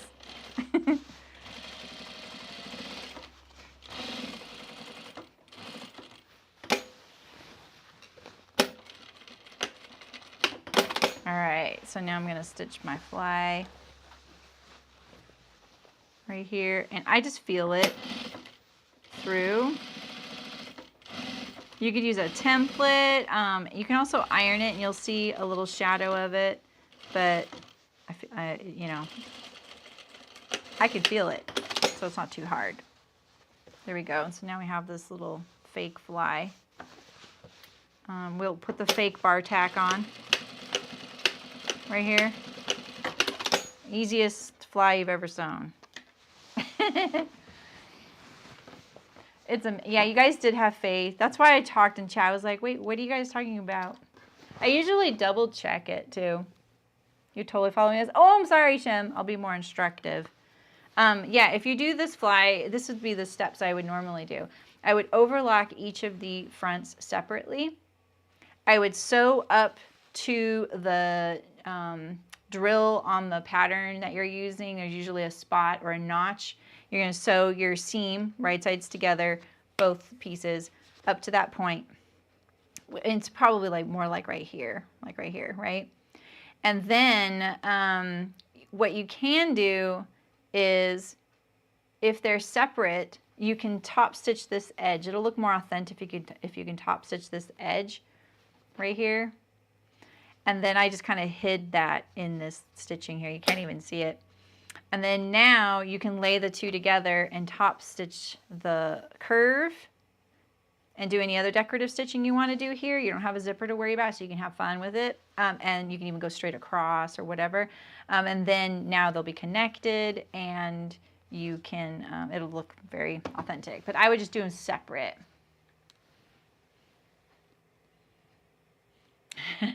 You know, I recently lost my stream beginning thumbnail for some reason. I don't even know when I lost it. It's just gone. And then I created a new one, and I was like, you know what? While I'm here, I'm going to change the name of my stream ending thing and put a 5 in front of it, because I usually number them 1, 2, 3, 4, 5. So I moved it there. And all day today, I've almost hit it. So I think I need to just put it somewhere else. So anyway. I don't know. I was just wondering that, Shem. What do you think? I have double here and I have double here. Maybe. Yeah, why not? It's easy enough without the zipper. We love top stitching, don't we?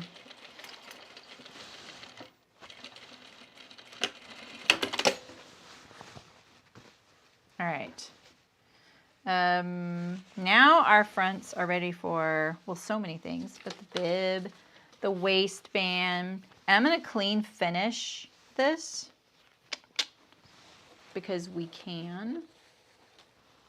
We have our 2 waistband pieces. I did 2 just to give it some oomph, right? All right, so we have this waistband here. And then this is my lining piece, right? And so I'm going to clean finish this bottom edge first.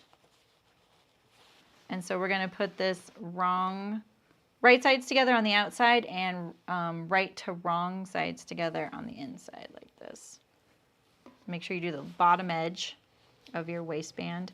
And then when we sew this whole seam, when we pull it up, we're going to have 2 waistbands, wrong sides together with a raw edge at the top. That's what we're going for right now.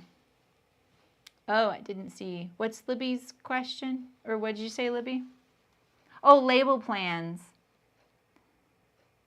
I'm not sure, Libby. That's a good question. You mentioned it a second ago, and I thought you said, oh, the thing I always forget to label. But the thing I always forget to label. So you're probably talking about me. Where am I going to put it? This is a 3/8 inch seam, yeah.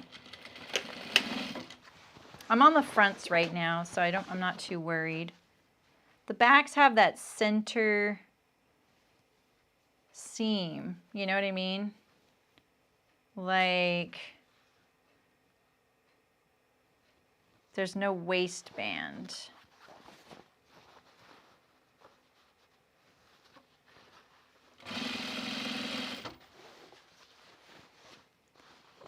Okay, let's match this up. Match your centers. Maybe putting something fun on that bib. I imagine that's what we would all want to do, right? Put something fun on the back bib where they overlap.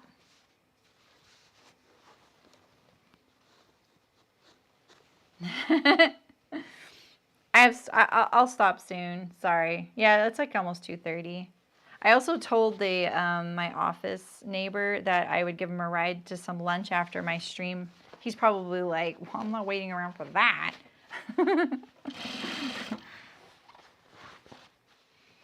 It's probably, he's like, I'll have a snack now that I've already eaten lunch 2 hours ago.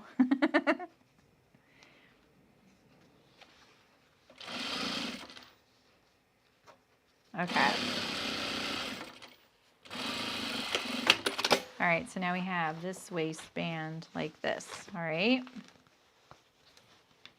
Let's get these threads out of here. We'll pull them from the inside like that. All right, what's this? That is sewing thread, so let's pull this thread here like that. All right, so it'll be nice and clean finished on the inside.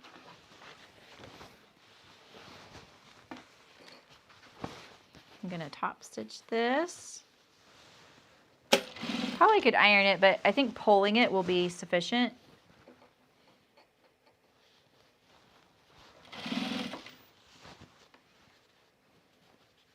My idea is to clean finish this with the bib. I've done so much today, but there's a lot to do. That's why. Because I still have the knee reinforcements, flat felling the inseam. You're right, though. I have done a lot. I probably should stop.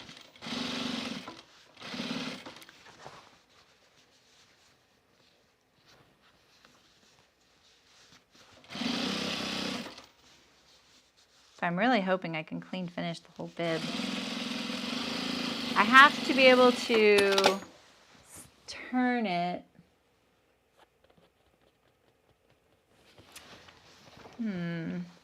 Pretty sure I can do it. No, I'm not going to do 2 rows. Okay.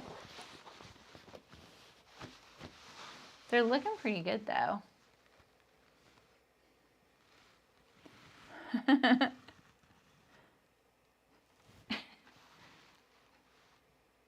I'm sewing, right, Barbara? I know. Bib pocket. Yeah, let's look at our label choices. We have a lot of them right now. Maybe this will help us decide. I could put my one of a kind. Libby gave me these. This would kind of look cool on here. I like that. And her note is, I got these for you because I thought it was hilarious that there were 2 in the package, even though it says one of a kind. I kept her little note. And they're organic.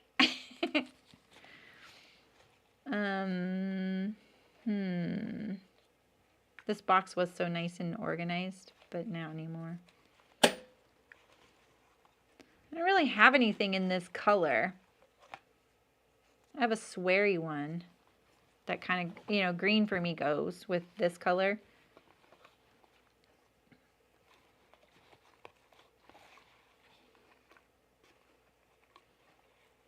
Maybe a nice little hand on his butt.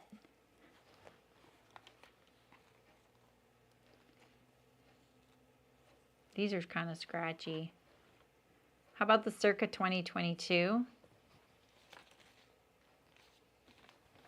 These are my things I think I like the most. His dinner bucket.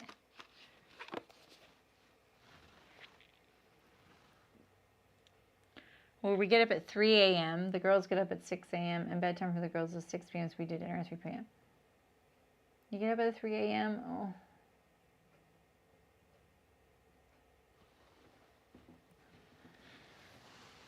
Okay. Yeah, and I think like putting it on the back juncture of those straps on the inside though. It would actually be on this.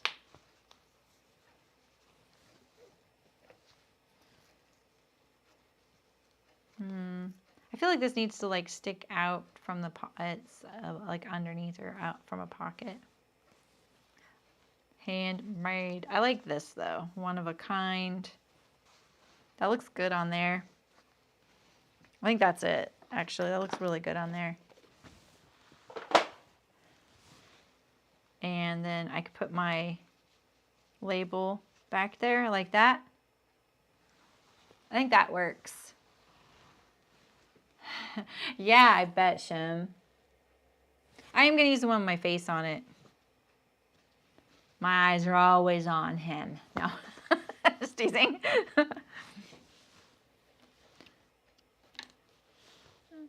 Okay.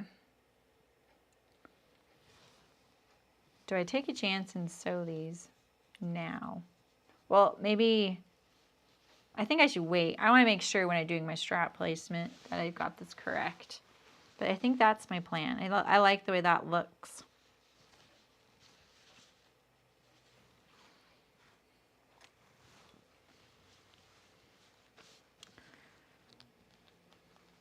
Yeah. Cool. All right. We still have a lot to do, you guys. We still have a lot, making me sound like I did so much, but really, I want to think about this bib right now, though. Well, we could do the bib pocket really quick.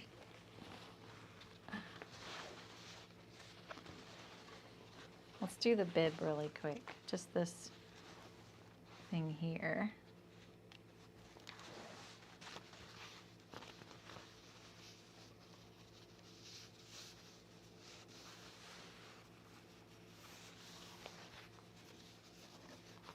Probably should iron it. I'm getting like ahead of myself here. Oh, I could actually have a little bit more than I thought. Let's do a little bit wider. There we go. Up to that notch.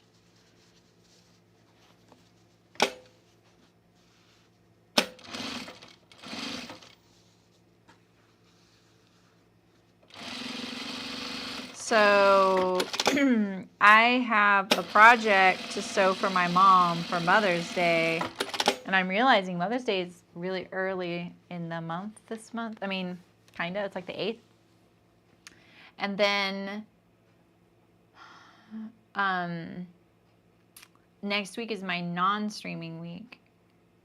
But I want to sew this SPF shirt with you guys. I'm probably going to design it too. I'm going to use the Piper boho tunic as the template because that's what I've made for her recently. Yeah, I can stay busy on Saturday. I always have backup plans. I just never get to them. So if this is my bib, right? So this is what I'm thinking. is I can sew the bib and clean finish this waist right here, right? So I'm gonna sew the same thing, right sides together, pull it up. That leaves, the side seams go to the back. There's no clean finishing there. That has to happen, or you're gonna do the button tabs, right? And then I have the armholes and the top of the bib. Now the top of the bib, so we'll just pretend like all of this is like raw edges right now. I could probably get in there and sew this right sides together at the top. I could also just hem it over it, right? What I think would be better is to sew these right sides together if I can. And I think I could. I think I still could. In fact, I think I could do that first. Do these two first, right sides together, then take this here and sew it through the hole. You know what I mean? Oh, I didn't line the bib pocket, and I do want to do that. Didn't we do this last time too? I have an idea.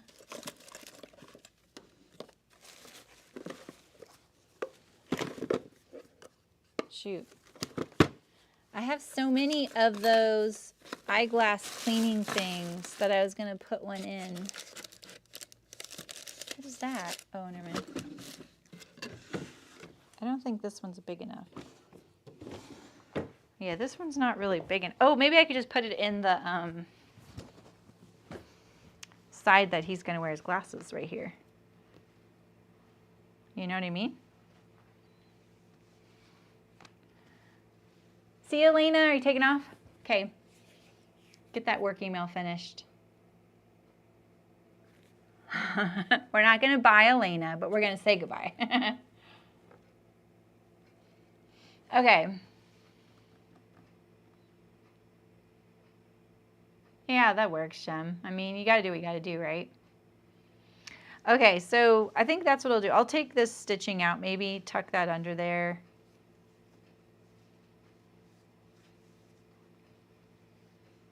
And then that will, and then when I top stitch the pocket to the overalls, I can secure it down to the fabric. Or I'm going to find a bigger one that goes all the way over. This one actually will work. If I put it sideways, I could put it to where the pinned pocket goes there.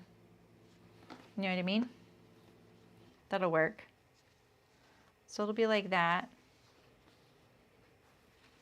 Yeah, I'll do that on Saturday. And I'll also help you guys out with the button tab. I need to make myself a note about that so I don't forget. So anyway, I'll wrap it up here. Oh, sorry, you can't even see it. It's so bright. But I just have this little like wash thingy. I can't even talk. Eyeglass. I don't even know why you guys watch me, honestly. I'm going to put on the stream endings screen now, and I'm going to mean it, just so you know that I'm not coming back after I put that stream ending thing and I don't come back. So, sorry about that earlier. I feel like a noob this week, and I can barely talk, and I'm going to go. So I'll see you Saturday. Thanks for coming. I appreciate it. You guys are really great helping me keep things straight. I need it sometimes, and I really appreciate it. So I can't find the thingy. Oh, there it is. Okay. Bye.